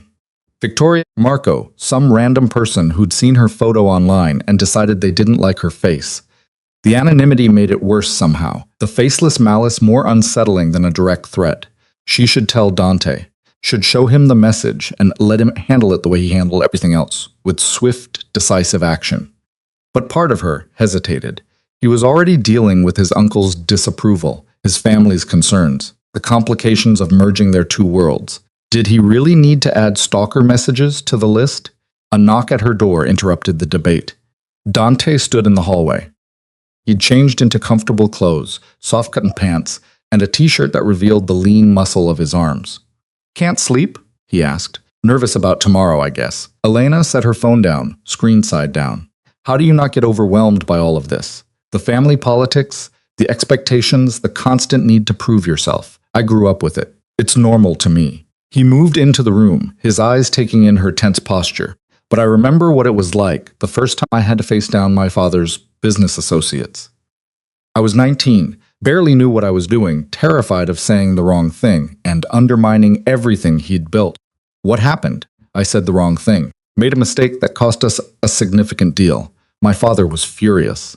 Dante settled into the chair by her window, his expression distant with memory. But afterwards, he told me something I've never forgotten. He said, "You're going to make mistakes. You're going to fail sometimes. The question is whether you learn from it or let it break you. Did you learn?" Eventually, after a few more failures and a lot of bruised ego, his smile was row-fall. "The point is, Elena, you don't have to be perfect tomorrow. You just have to be willing to try, to stand up for yourself, to show Roberto that you're not someone who breaks easily. The rest will come with time." Elena wanted to believe him, wanted to feel the confidence he seemed to have in her abilities. But the message on her phone kept nagging at her, a reminder that not everyone wanted her to succeed. Dante, she said hesitantly, if someone was threatening me, not physically, but with words, trying to undermine my confidence or make me feel unwelcome, would you want to know? His entire demeanor changed, the relaxed man replaced by someone alert and dangerous. What happened? Did someone contact you? She showed him the message, watching his expression darken as he read it. This number isn't in your contacts. No, I have no idea who sent it. Dante's jaw tightened, that cold fury she'd seen on the street settling over his features. I'll have it traced. Find out who thinks they can threaten you without consequences. It's just words. They probably don't even mean it. Words can be weapons, Elena, and anyone using them against you needs to understand that there will be repercussions. He stood, pulling out his own phone. I'm going to make some calls. Get this handled tonight so you don't have to worry about it tomorrow. Dante, you don't have to. Yes, I do. He crossed to her, cupping her face in his hands. This is what I mean when I say you're under my protection. Not just from physical threats, but from anyone who wants to make you feel small or afraid or unwelcome. You're mine now, Elena, and I protect what's mine. The possessiveness in his voice should probably have bothered her. It should have set off warning bells about control and ownership, but instead it made her feel safe, valued, like she mattered enough to defend. After Dante left to make his calls, Elena finally crawled into bed, exhaustion catching up with her. Tomorrow would bring new challenges, new tests, new opportunities to prove herself or fail spectacularly. But tonight, in this beautiful room, in this impossible villa, she let herself rest. Her last thought before sleep claimed her was of two small heartbeats growing steadily inside her. Whatever tomorrow brought, whatever challenges she faced, she was doing this for them, for the chance to give her children a life built on love and respect, rather than criticism and contempt. That was worth facing down any number of disapproving uncles. Morning arrived too quickly. Sunlight streamed through Elena's windows with the kind of cheerful intensity that felt inappropriate for someone facing what amounted to a tribunal. She'd slept poorly, her dreams filled with faceless judges and impossible tests she couldn't pass. Maria brought breakfast at 8, along with news that made Elena's stomach clench. Mr. Valeri asked me to tell you the meeting with his uncle has been moved to 11 this morning, the housekeeper said, setting down a tray of food Elena suddenly had no appetite for. He said to take your time getting ready, but that Carlo will have the car ready at 10:30. So Roberto had won that particular battle, forcing them to move on his timeline rather than theirs. Elena wondered what other small victories he'd claimed before the day was done. She forced herself to eat, knowing the babies needed nourishment. Even if her nerves were demanding, she skipped food entirely. Then she stood in front of her closet, now filled with clothes Maria had somehow procured overnight, trying to decide what one wore to meet a disapproving mafia uncle. Too formal would seem like she was trying too hard. Too casual would be disrespectful. Too expensive would look like she was spending Dante's money already. Too cheap would confirm their suspicions that she was beneath their world. Finally, she chose a simple navy dress, elegant but not ostentatious. It was fitted but not tight enough to emphasize her small baby bump. She paired it with minimal jewelry and low heels, aiming for respectful and competent rather than trying to compete with women like Victoria. Dante found her in front of the mirror, attempting to tame her hair into something sophisticated. You look beautiful, he said, coming to stand behind her. I look terrified. Elena met his eyes in the reflection, which is probably accurate. Roberto is going to try to intimidate you. It's what he does. He finds weaknesses and exploits them. But, Elena, you need to remember something important. He turned her to face him, his hands gentle on her shoulders. He needs me more than I need him. He manages certain business interests, yes, but ultimately, I'm the one with the final say. His power exists because I allow it to exist. So why are we going at all? Why give him this meeting if you don't need his approval? Because despite everything, he's family. Because he did step up when my father died, and I was too young to handle everything alone. Because maintaining these relationships, even difficult ones, is part of how I keep my world stable.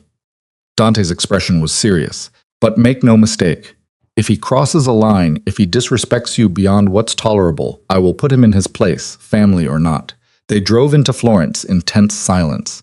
The city's beauty was lost on Elena as her mind spun through worst-case scenarios. Roberto's house was in one of the oldest parts of the city, a Renaissance palazzo that had probably housed nobility for centuries.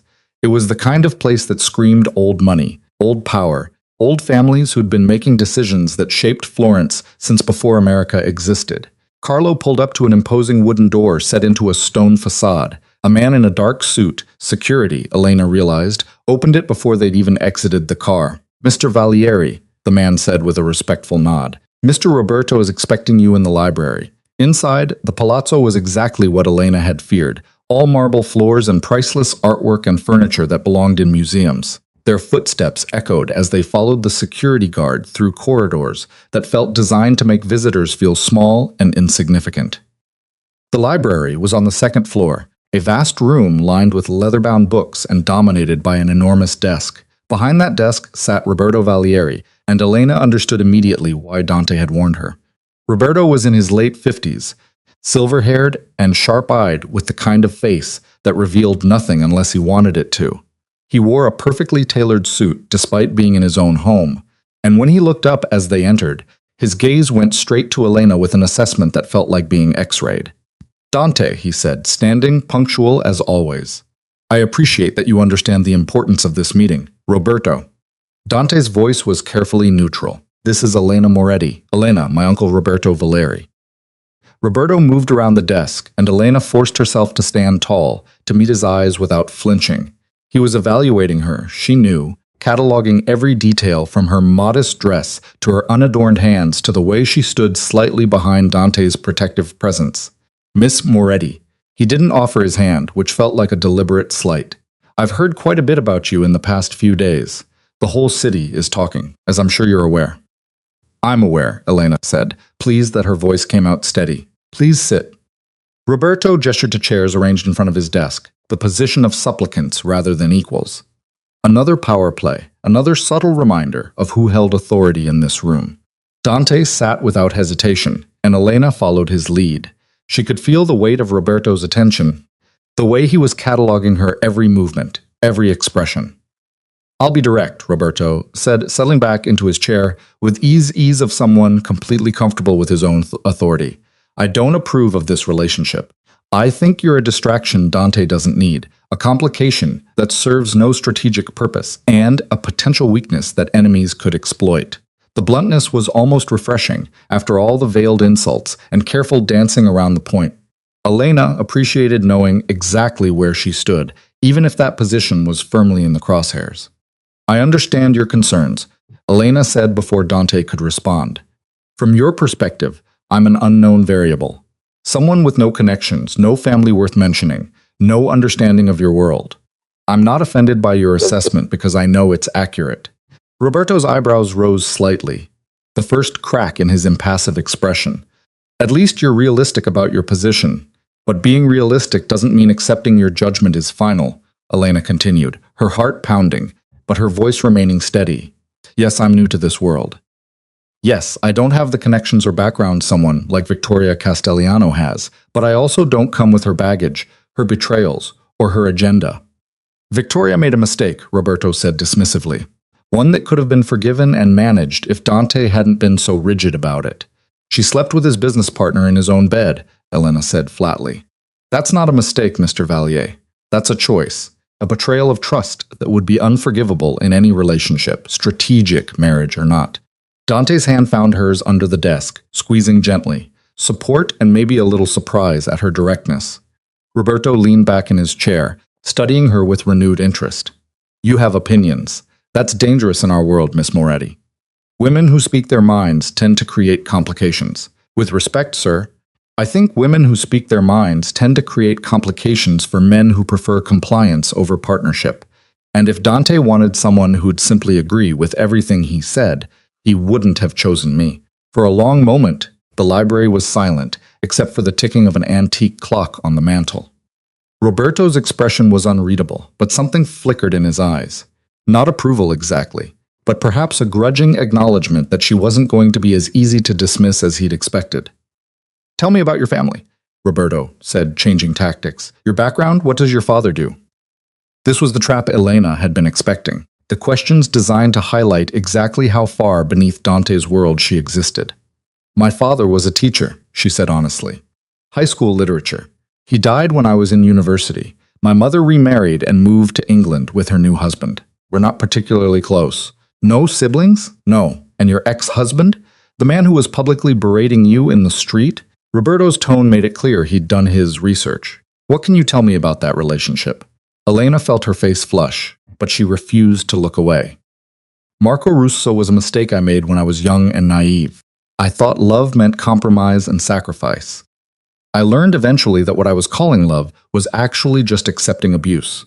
When I finally found the courage to leave, I did. The divorce was finalized 3 months ago, leaving you conveniently free to pursue a relationship with my nephew, leaving me free to focus on rebuilding my life, Elena corrected. Dante was not part of my plan, of meeting him, caring about him, discovering I was pregnant. None of that was strategy or convenience. It was just life being messy and complicated and surprising. Roberto's fingers drummed on his desk, a rhythmic sound that felt like a countdown to judgment. You're pregnant with twins, I understand, due in approximately 6 months. Yes. And you expect my nephew to marry you, to legitimize these children and give them his name. The question was designed to make her look grasping, opportunistic, but Elena had learned from Victoria's visit. The best defense was honesty. I expect nothing except that Dante will be a father to his children. Everything else, marriage, living arrangements, the shape of our relationship, those are things we're figuring out together. I'm not here demanding anything from him or from you. I'm here because Dante wanted me to meet his family, and I'm trying to be respectful of that, even though it's clear you've already decided I'm not worthy. You're right, Roberto said bluntly. I have decided you're not worthy. You lack the breeding, the connections, the understanding of our world that a woman in your position should have. You're a liability that could be exploited, a weakness that enemies will target, a distraction from the responsibilities Dante has to this family. Each word was designed to cut, to reinforce Elena's deepest insecurities, and they worked.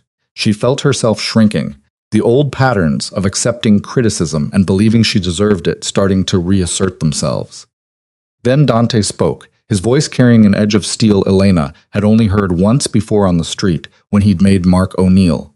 That's enough, Roberto.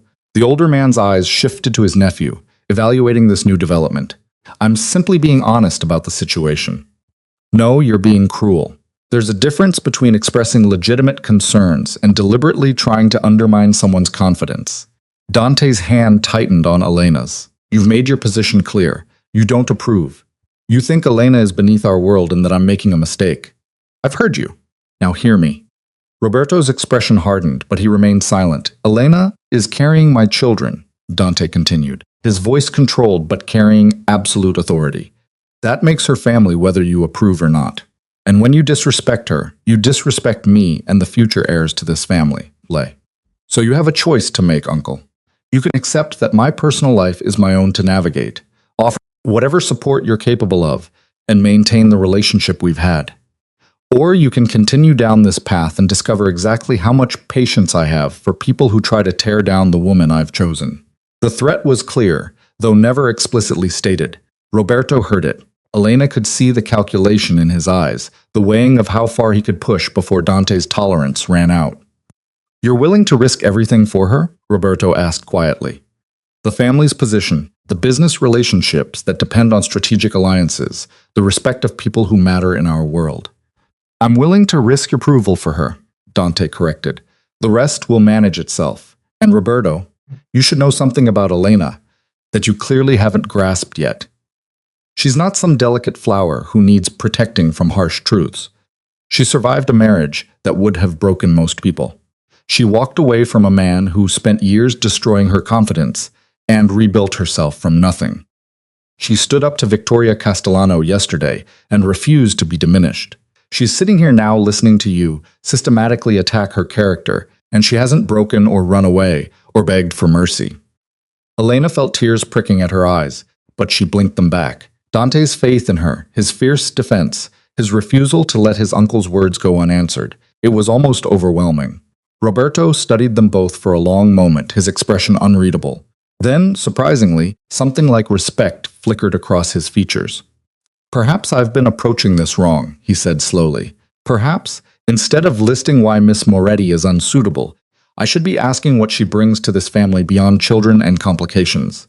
It was a small concession, barely a shift in position, but it was something. Elena recognized the olive branch for what it was.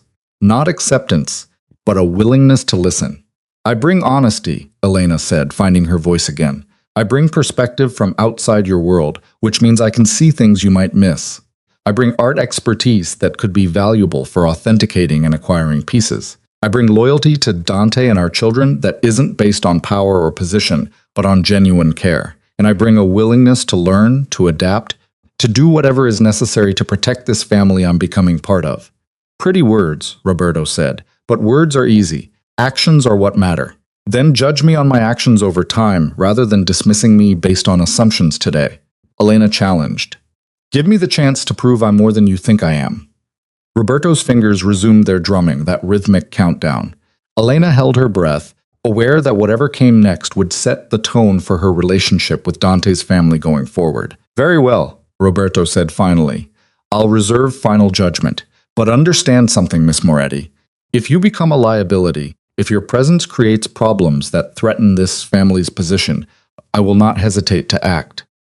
Dante may be willing to overlook potential issues because of his feelings for you, but I am not so sentimental.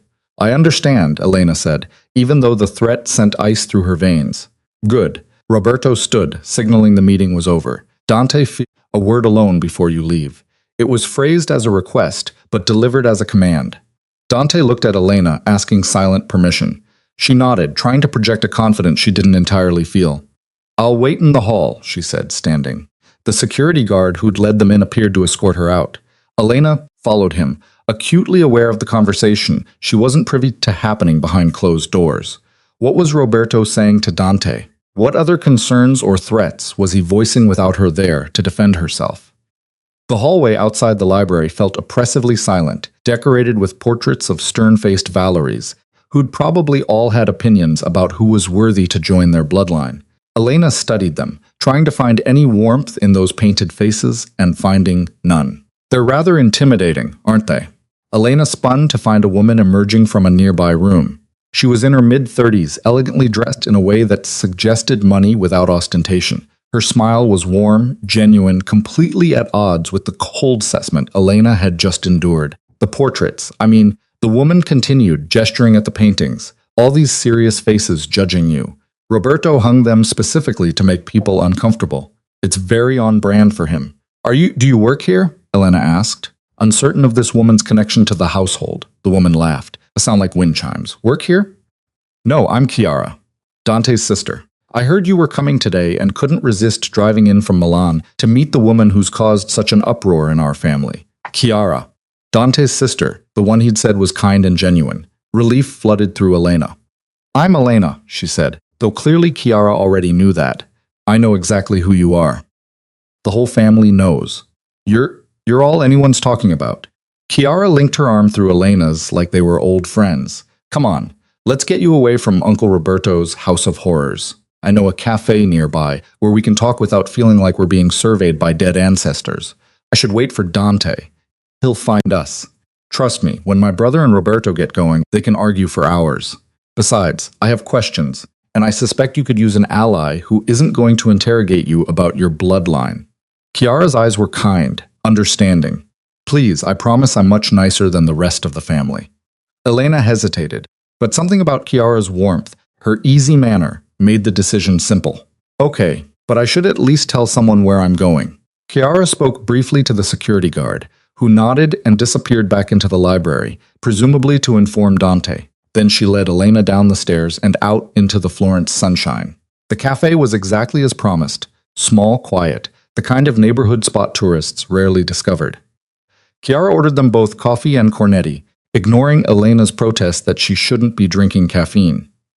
One small coffee won't hurt the babies, Chiara said with the confidence of someone who'd been through pregnancy. And you look like you need it after facing down Roberto. How bad was it? On a scale of 1 to soul-crushing, probably a 7. Elena wrapped her hands around the warm cup. He made it very clear he doesn't think I'm suitable for Dante or this family. Of course he doesn't. You're not from our world. You didn't come with pre-negotiated alliances, and you make Dante happy, which Roberto finds deeply suspicious. Chiara's tone was matter-of-fact. My uncle believes love is a weakness, and that all relationships should serve a strategic purpose. The idea that Dante would choose someone based on actual feeling, rather than family benefit, offends his entire worldview. So, he's never going to accept me. I didn't say that. Roberto is rigid and controlling and absolutely exhausting to deal with, but he's not stupid. If you prove yourself valuable, if you show him you can navigate our world without becoming a liability, he'll grudgingly admit you have worth. Chiara took a sip of her coffee. It won't be easy, and he'll never love you, but you can earn his respect. That's the best any of us can hope for with Roberto. Elena studied Dante's sister, trying to reconcile this warm, open woman with the cold, calculating family she'd been imagining.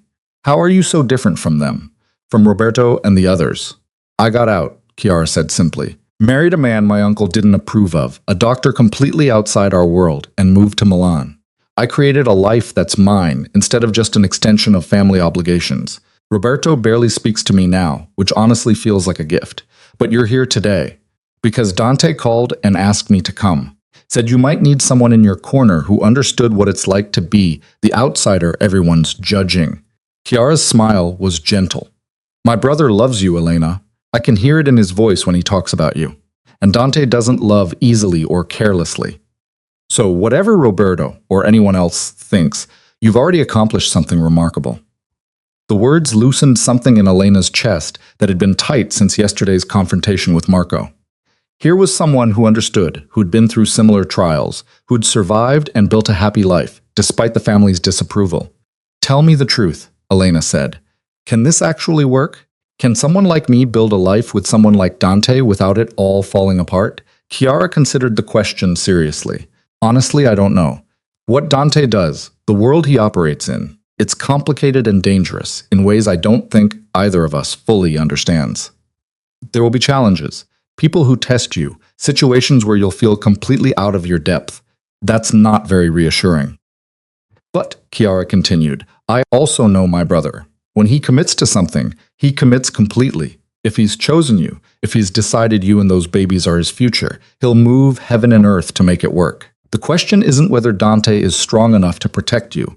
It's whether you're strong enough to stand beside him rather than behind him. Elena thought about that as she sipped her coffee. Standing beside Dante meant accepting his world, learning its rules, becoming someone who could navigate its complexities. It meant growing into a version of herself she couldn't quite imagine yet. Stronger, harder, more capable of handling the darkness that came with his power. I want to be, she said finally. Strong enough.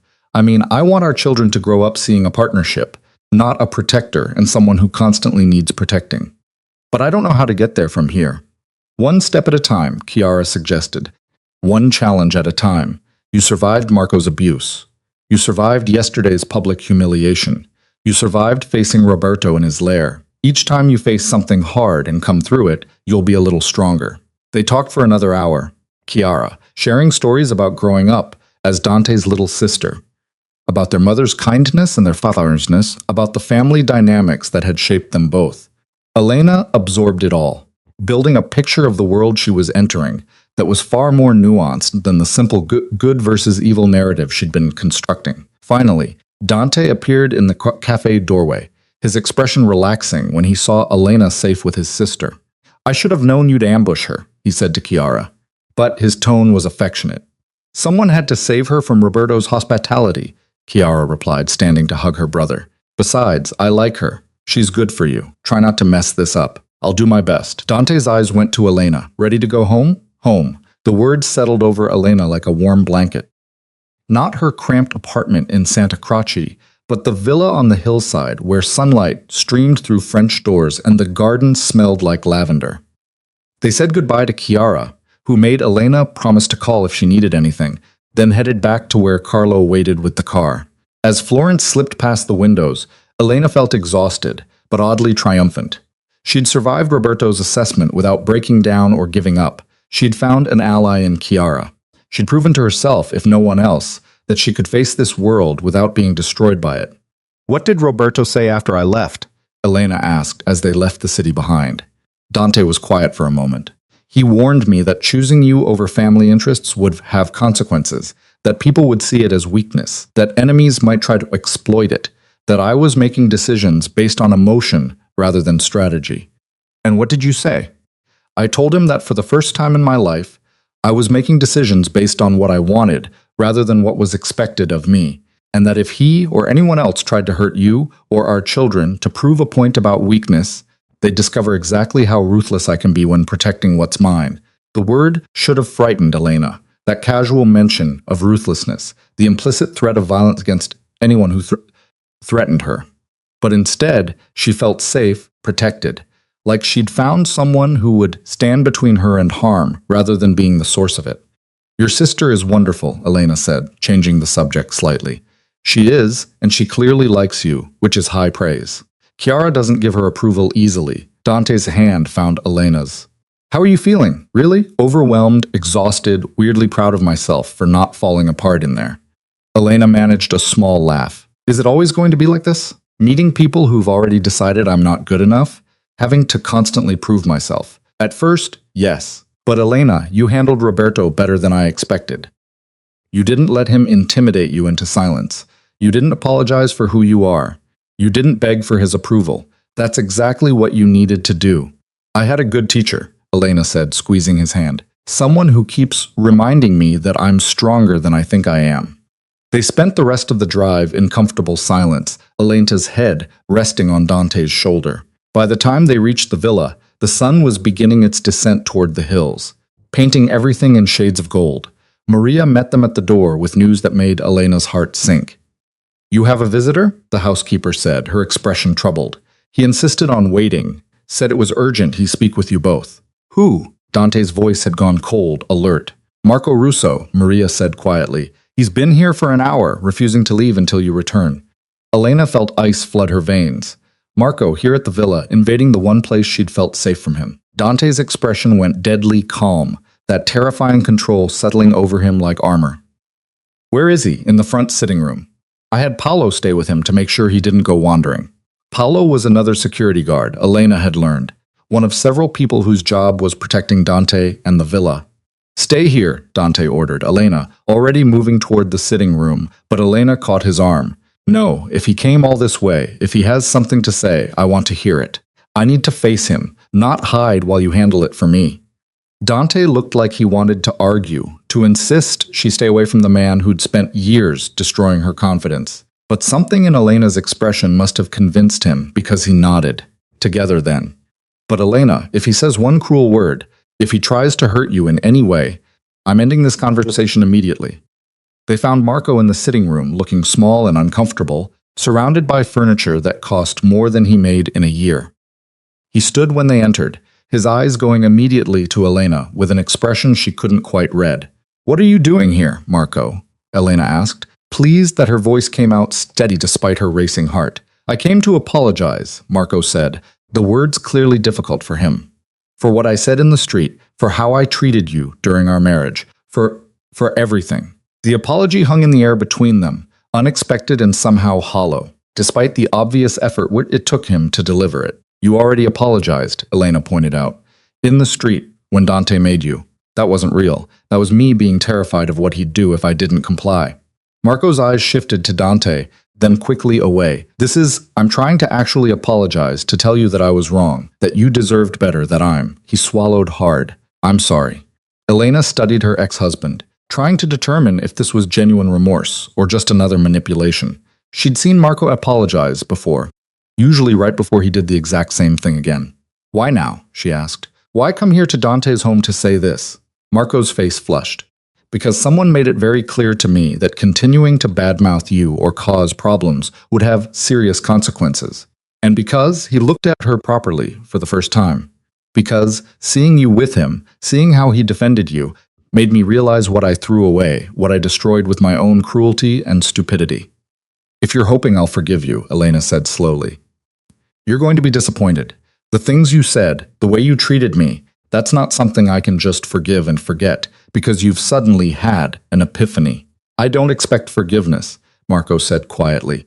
I just wanted you to know that I finally understand how badly I failed you, how much damage I caused, and that none of it was your fault, despite what I tried to make you believe. The admission was everything Elena had wanted to hear during those dark years of their marriage. The acknowledgement that she hadn't been the problem, that Marco's cruelty was his failing, not hers. But hearing it now, standing in Dante's villa with her hand in his, she realized something important. She didn't need Marco's validation anymore. She didn't need him to admit he was wrong in order for her to know her own worth. That realization was more powerful than any apology he could offer. I accept your apology, Elena said finally. Not because I forgive you, but because I'm choosing to let go of the anger I've been carrying. You don't get to occupy space in my head anymore, Marco. You don't get to affect my happiness or my peace. This is me moving on.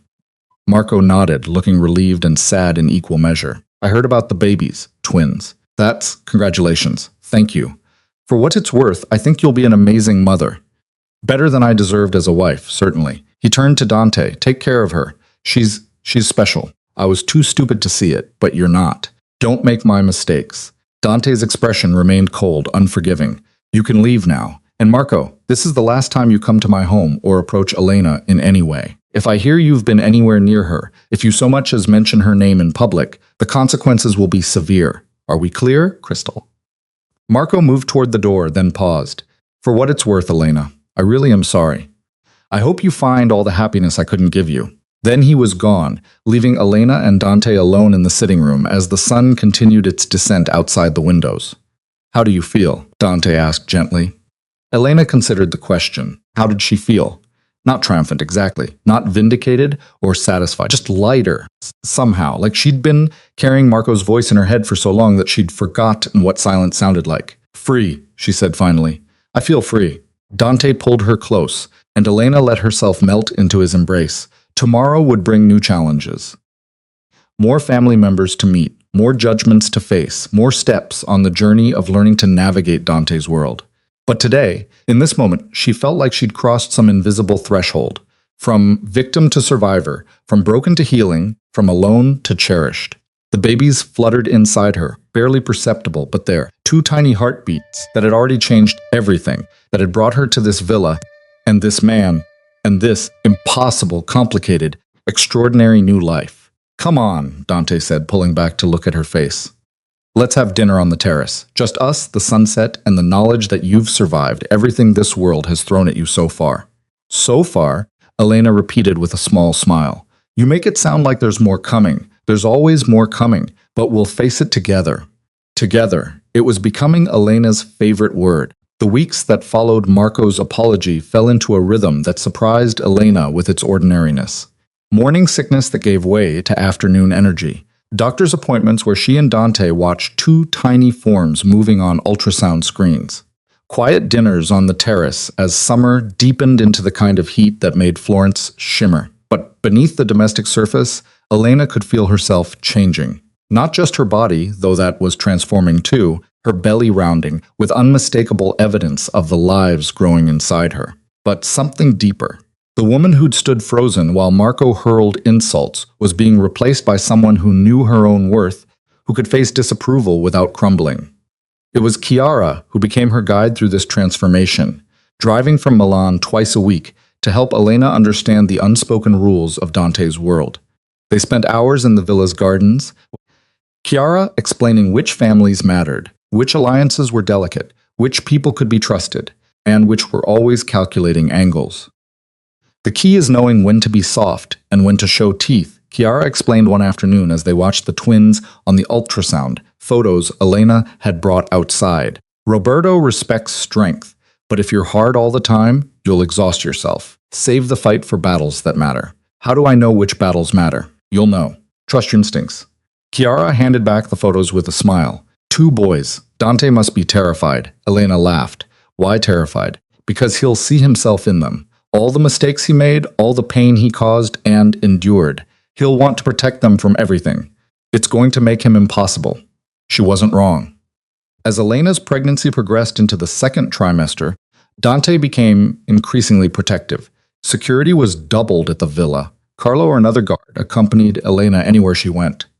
Certain parts of Florence were declared off-limits because Dante deemed them too crowded or unpredictable. You're suffocating me. Elena finally said one evening when Dante suggested she skip a gallery opening because it would mean being out after dark. I appreciate the concern, but I can't live like a prisoner.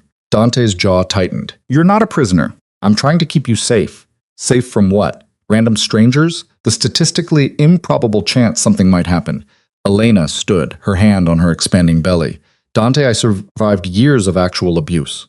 I think I can handle going to an art show. That was different. Marco was cruel, but he wasn't. Dante stopped, seeming to reconsider his words. Wasn't what? Wasn't dangerous like the people in your world? Elena's voice was sharp. Then maybe you should tell me exactly what kind of danger you're protecting me from, because I can't navigate threats I don't understand. The silence stretched between them, heavy with things Dante clearly didn't want to say. Finally, he sighed, running a hand through his hair in a gesture of frustration Elena had come to recognize. There are people who don't like that I've chosen you. People who see your presence in my life as a weakness they could exploit. And there are others, competitors, enemies, people I've crossed over the years who might try to hurt me by hurting you or the babies. So the threats are real, not just paranoia, very real, which is why I need you to take the security seriously. To understand that when I ask you not to do something, it's not about control. It's about keeping you alive. Elena sank back into her chair, the weight of that reality settling over her. She'd known abstractly that Dante's world was dangerous, but hearing him say it so directly made it visceral, immediate. I can't live in fear, she said quietly, and I can't raise our sons to be afraid of the world. So we need to find a balance between keeping us safe and letting us actually live. Dante was quiet for a moment, then nodded. You're right. I'm terrified of losing you, losing them, and that fear has been making me controlling in ways that aren't fair to you. So, we compromise. I take security seriously. I listen when you say something is genuinely dangerous, and you trust that I'm not going to do anything reckless, that I understand there are real threats. Deal. Dante pulled her close, his hand settling on her belly where one of the twins was actively kicking. They're strong, like their mother. They'd better be. They're going to need that strength growing up in your world. As summer faded into autumn, Elena's body continued its transformation. At 24 weeks, her belly was unmistakably pregnant, the twins making their presence known with constant movement. Dr. Ricci, the obstetrician Dante had insisted on, the best in Florence, naturally, pronounced everything perfect. Both babies growing right on schedule. Have you thought about names? The doctor asked during one appointment, pointing out tiny features on the ultrasound screen. Elena and Dante exchanged glances. They'd been avoiding the conversation, both aware that names carried weight in Dante's family, expectations, and traditions that Elena didn't fully understand. We're still discussing it, Dante said diplomatically. Later, in the car heading back to the villa, Elena brought it up. Your family will have opinions about names, won't they? Roberto will certainly try to insist they be named after important Valeris. My father, probably, or his father. Dante's tone made clear what he thought of that idea. But Elena, these are our sons. We name them what we want. Family expectations be damned. What was your father's name? Alessandro. Elena tested it silently. Alessandro Valieri. It was a beautiful name, traditional and strong. What was he like, your father? Hard, fair, completely devoted to my mother until she died. Then just empty, going through the motions. Dante was quiet for a moment. I don't want to be like him. I don't want to love you so much that losing you would break me, but I'm starting to think it's too late for that. The admission made Elena's chest tight. You're not going to lose me. You can't promise that. Life is unpredictable, and in my world especially, things can go wrong in an instant. Then we make the most of whatever time we have. We build something beautiful and strong, and we teach our sons to do the same. Elena found his hand. Your father loved your mother. That's not a weakness, Dante. That's the best part of being human, the ability to love, even knowing you might lose them. The trees along the road had started turning gold and red. Autumn painted Tuscany in shades of fire. Elena watched them blur past, thinking about names and legacy and the weight of family history. What about Luca? She suggested for one of them. It means light, and I like the idea of our sons bringing light into the world rather than just perpetuating darkness. Dante considered it. Luca Valieri. I like it. And for the other, you choose something that matters to you. Marco, Dante said after a moment, then caught Elena's expression. Not after your ex. After my mother's father, Marco Benedetti. He was the one who taught me that strength doesn't always mean violence. That sometimes the bravest thing is choosing mercy over revenge. Elena smiled. Lucca and Marco, light and strength. I think they'll grow into those names beautifully. That evening, they told Maria and Carlo about the names. The housekeeper immediately teared up while the stoic security guard actually smiled. Word spread through the villa's small staff, and by dinner, there was a celebratory feeling in the air, as if naming the babies had made them more real, somehow more present, despite still having months before their arrival. But that joy was short-lived. 2 days later, Dante received a phone call that changed everything. Elena was in the nursery, now fully renovated with 2 cribs, soft rugs, and walls painted a soothing sage green. When she heard Dante's voice raised in anger from his study, she made her way down the hall, finding him pacing while speaking rapid Italian into his phone, his free hand clenched into a fist. When he saw her, his expression shifted to controlled calm, but Elena could see the fury beneath it.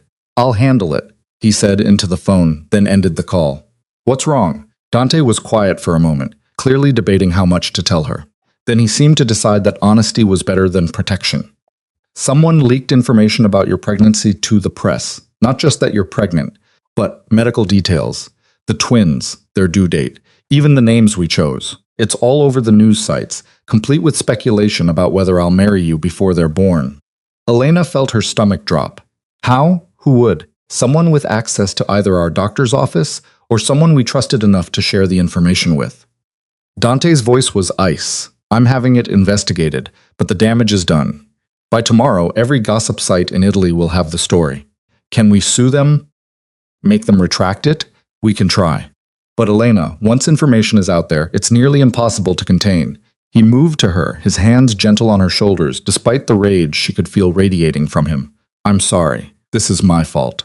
I should have been more careful about who knew what. I should have anticipated that someone would try to exploit this." "It's not your fault," Elena said, even though part of her wanted to rage at the invasion of privacy, the feeling that even her medical information wasn't safe. "We'll deal with it like we've dealt with everything else." But dealing with it proved more complicated than either of them anticipated. By the next morning, Elena's phone was flooded with messages from reporters wanting comments. Photographers appeared outside the villa gates, cameras with long lenses trying to capture shots of her growing belly. The story had exploded beyond simple pregnancy news into full speculation about the Valeri family's future, complete with unflattering comparisons between Elena and women like Victoria, who the press deemed more suitable. "You should stay inside," Dante said over breakfast, his jaw tight as he scrolled through the various articles, at least until the initial frenzy dies down. Elena wanted to argue, wanted to insist she wouldn't be cowed by tabloid attention, but the truth was, the idea of facing those cameras, of having her pregnancy documented and dissected by strangers made her feel sick. "Okay," she agreed quietly. "But Dante, we can't hide forever. Eventually, I'll need to be seen to show that I'm not ashamed or afraid. We'll figure it out. But right now, keeping you and the babies safe is what matters." The leak investigation moved quickly. Dante's resources and connections cut through red tape that would have stopped most people. Within 48 hours, they had an answer, and it wasn't one Elena had expected. The source was Alessia, Marco's girlfriend. She'd somehow obtained Elena's medical records through a friend who worked at Dr.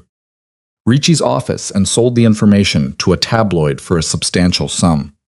The betrayal stung, though Elena couldn't claim to be entirely surprised. Alessia had never been more than a shallow status seeker, someone who'd probably seen dollar signs the moment she realized what information she had access to.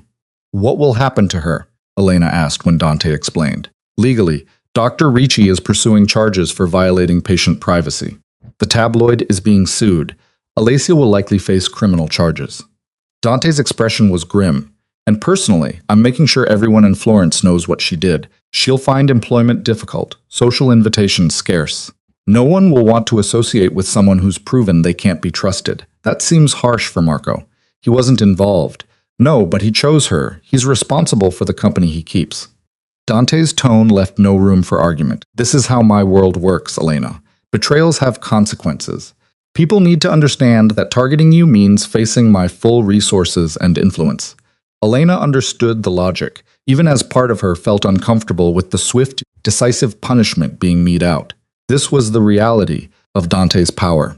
The ability to destroy someone's life with a few phone calls, to make them untouchable in the social and professional circles that mattered. But she also understood that this was protecting her, protecting their sons. And in Dante's world, showing weakness meant inviting more attacks. The scandal slowly died down over the following weeks, replaced by new gossip and fresh meat for the tabloid machine. Elena ventured out again, first to quiet cafes with Chiara, then to the gallery openings she'd originally wanted to attend. Photographers still occasionally appeared, but the initial frenzy had passed, replaced by routine documentation of the pregnant woman connected to Dante Valieri. At 30 weeks, Elena's body felt like it belonged to someone else entirely. Her belly was enormous. The twins were running out of room and making their displeasure known with constant jabs and kicks. Sleep became difficult. Her back constantly, and even simple tasks like putting on shoes required strategic planning. "I look like I swallowed a beach ball," she complained one morning, struggling to see her feet. "You look beautiful," Dante corrected, helping her into the comfortable dress Maria had laid out, glowing like some Renaissance painting of abundance and fertility. "I feel like a whale, a very elegant whale."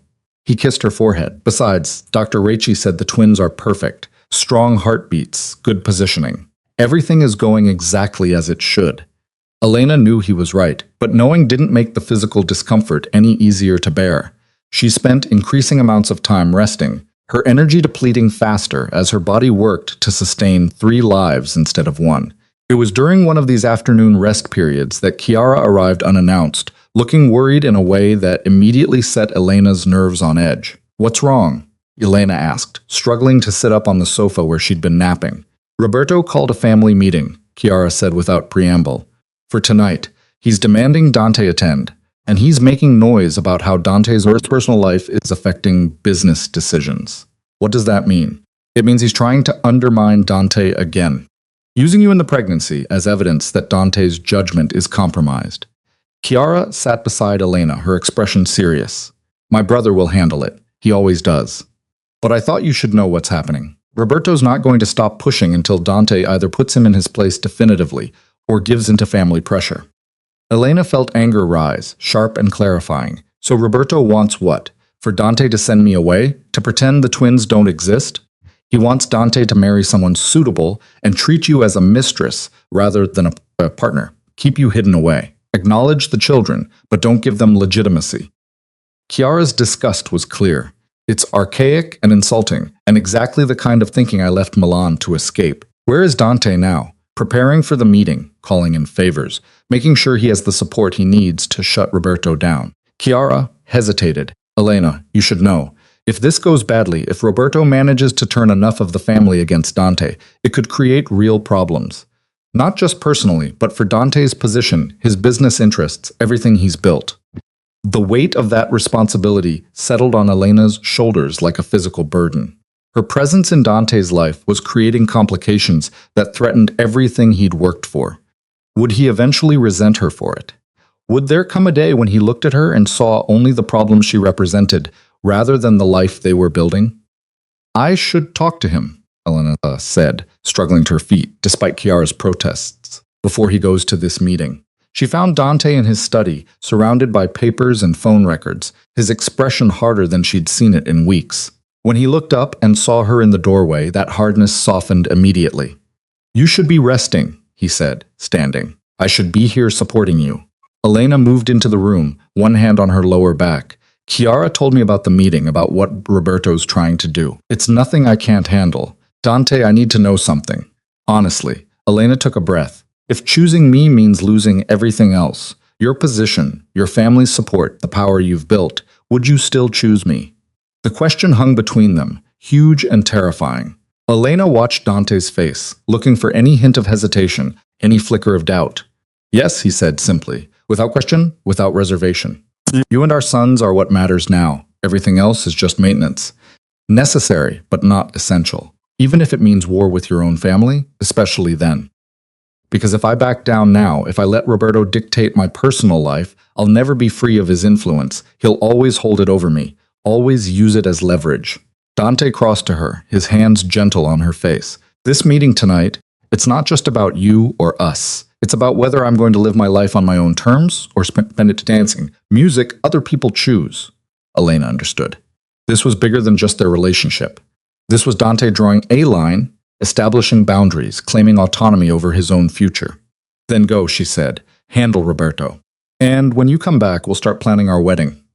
Dante's eyes widened slightly. Wedding? You think I'm having your babies without making an honest man of you? Elena managed to smile despite her nerves. Besides, I want our sons to be born legitimate. I want them to have your name without any question or complication. So yes, wedding. Soon. Is this a proposal? It's a practical solution to a complex problem. Elena's smile turned genuine. But if you want romance, I suppose you'll have to propose properly at some point. Dante laughed. The sound broke the tension that had filled the study. Challenge accepted. Though fair warning, when I propose it won't be practical at all. It'll be grand and dramatic and probably embarrassing for both of us. I'll look forward to it. Now go face down your uncle. Show him that choosing love over strategy doesn't make you weak. It makes you human.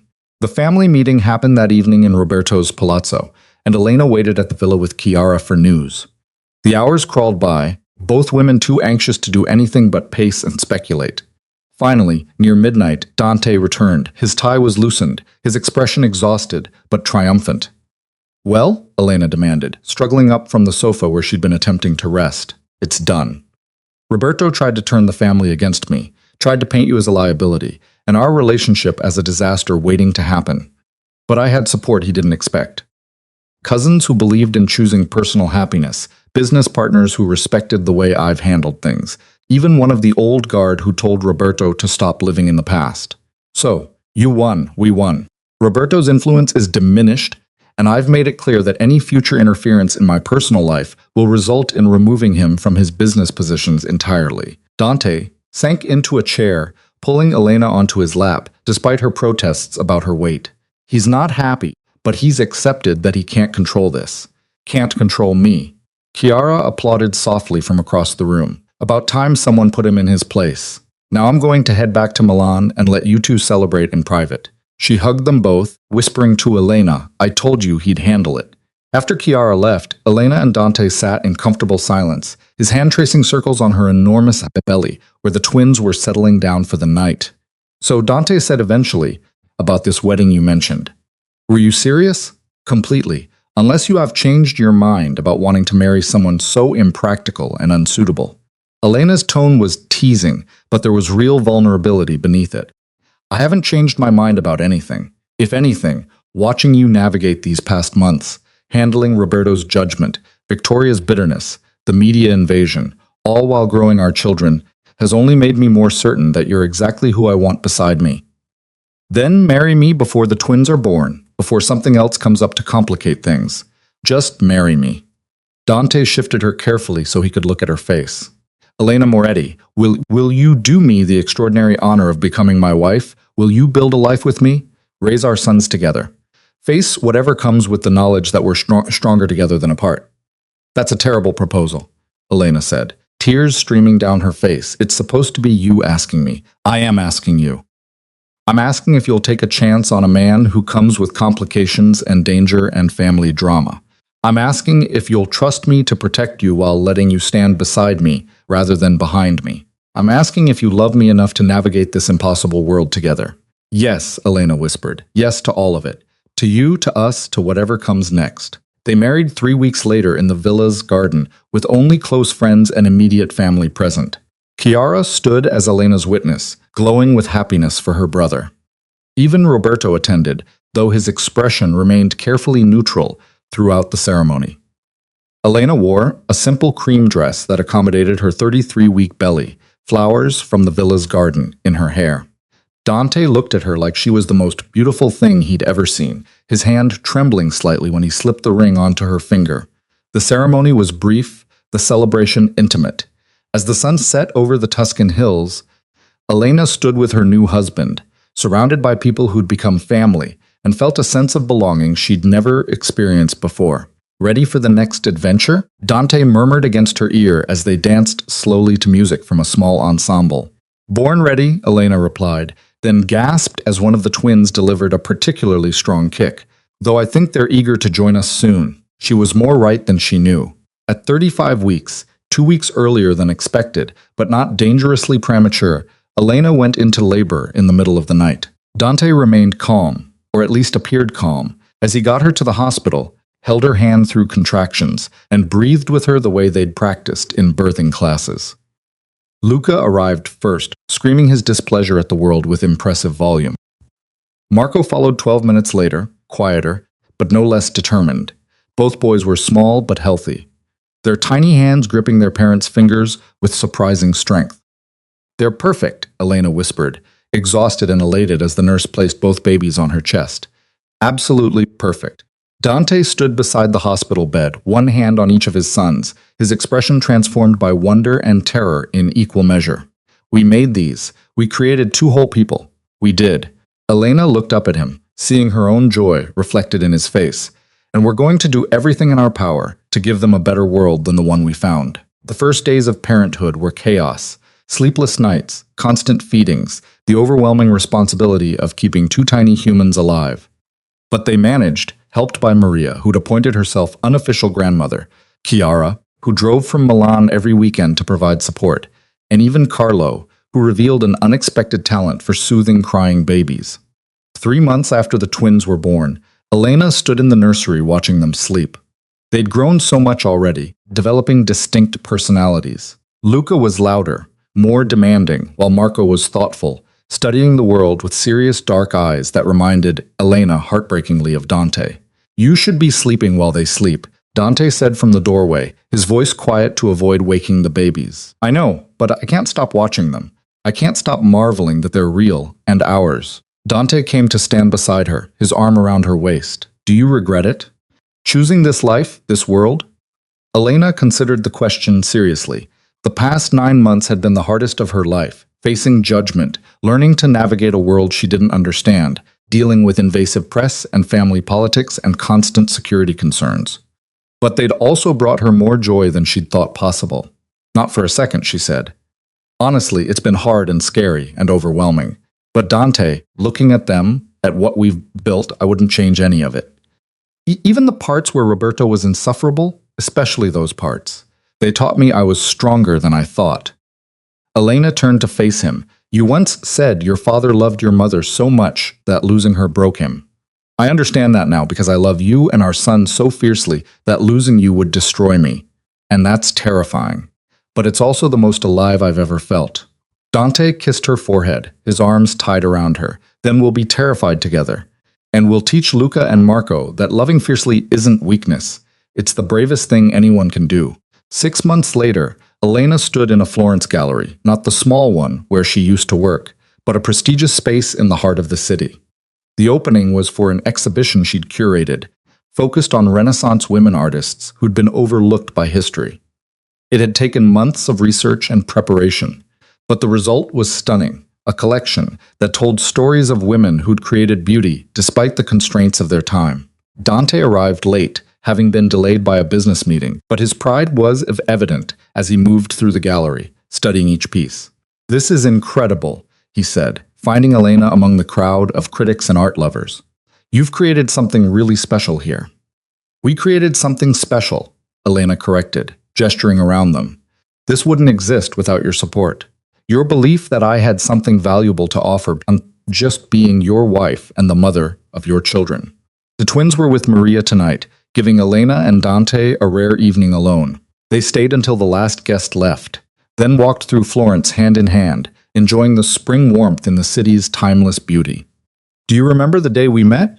Elena asked as they crossed the Ponte Vecchio, at that gallery opening 4 years ago. "You were wearing a blue dress and talking about Fani's descent," Dante recalled. "You made me see that painting differently. You made me understand it was about choice and power rather than just a button. I had no idea who you were. No idea that the man asking me about mythology would end up being my husband, the father of my children, my partner in building something extraordinary. Would you have run if you'd known?" Dante's tone was teasing, but there was real curiosity beneath it. Elena considered.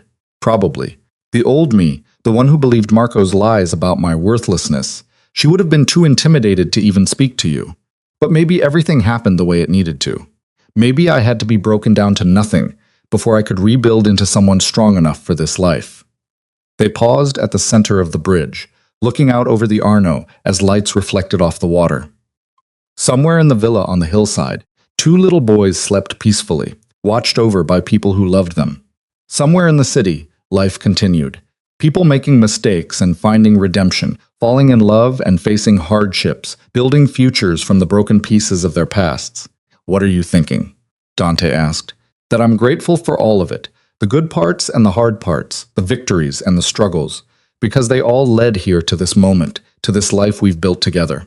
Elena turned to face him, the man who'd defended her when she couldn't defend herself, who'd chosen her when everyone said she was unsuitable, who'd stood beside her as she transformed from victim to survivor, to someone who knew her own strength.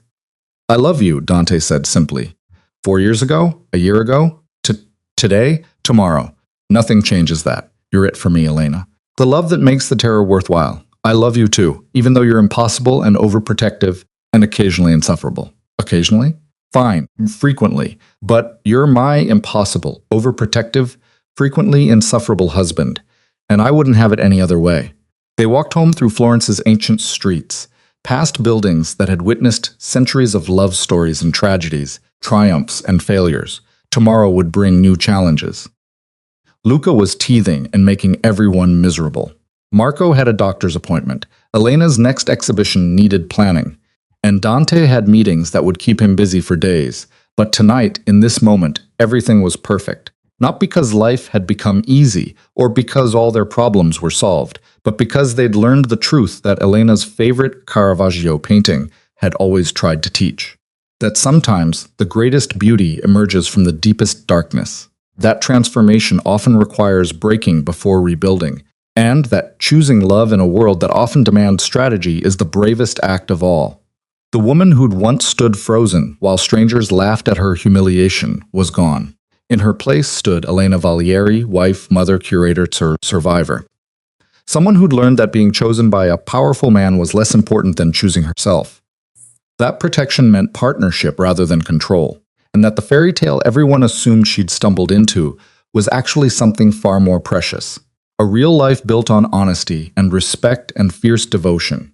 A family forged not from bloodlines and obligations, but from the conscious choice to love despite fear, to trust despite risk, to build something beautiful from the broken pieces of what came before. And as Florence settled into the quiet hours of night, as the twins dreamed their baby dreams, and the villa stood sentinel on its hillside, Elena Valieri finally understood what it meant to be home. Not a place, but a person. Not security, but belonging. Not the end of her story, but a beginning that would continue to unfold in ways she couldn't predict, but no longer feared. Because whatever came next, she wouldn't face it alone. She'd face it beside the man who's worth when she couldn't see it herself. With two small boys who would grow up knowing they were loved fiercely and unconditionally in a world that was complicated and dangerous and occasionally cruel, but also capable of extraordinary beauty when you found the courage to choose love over fear. And that Elena decided as Dante pulled her close and the stars wheeled overhead in their eternal dance was more than enough.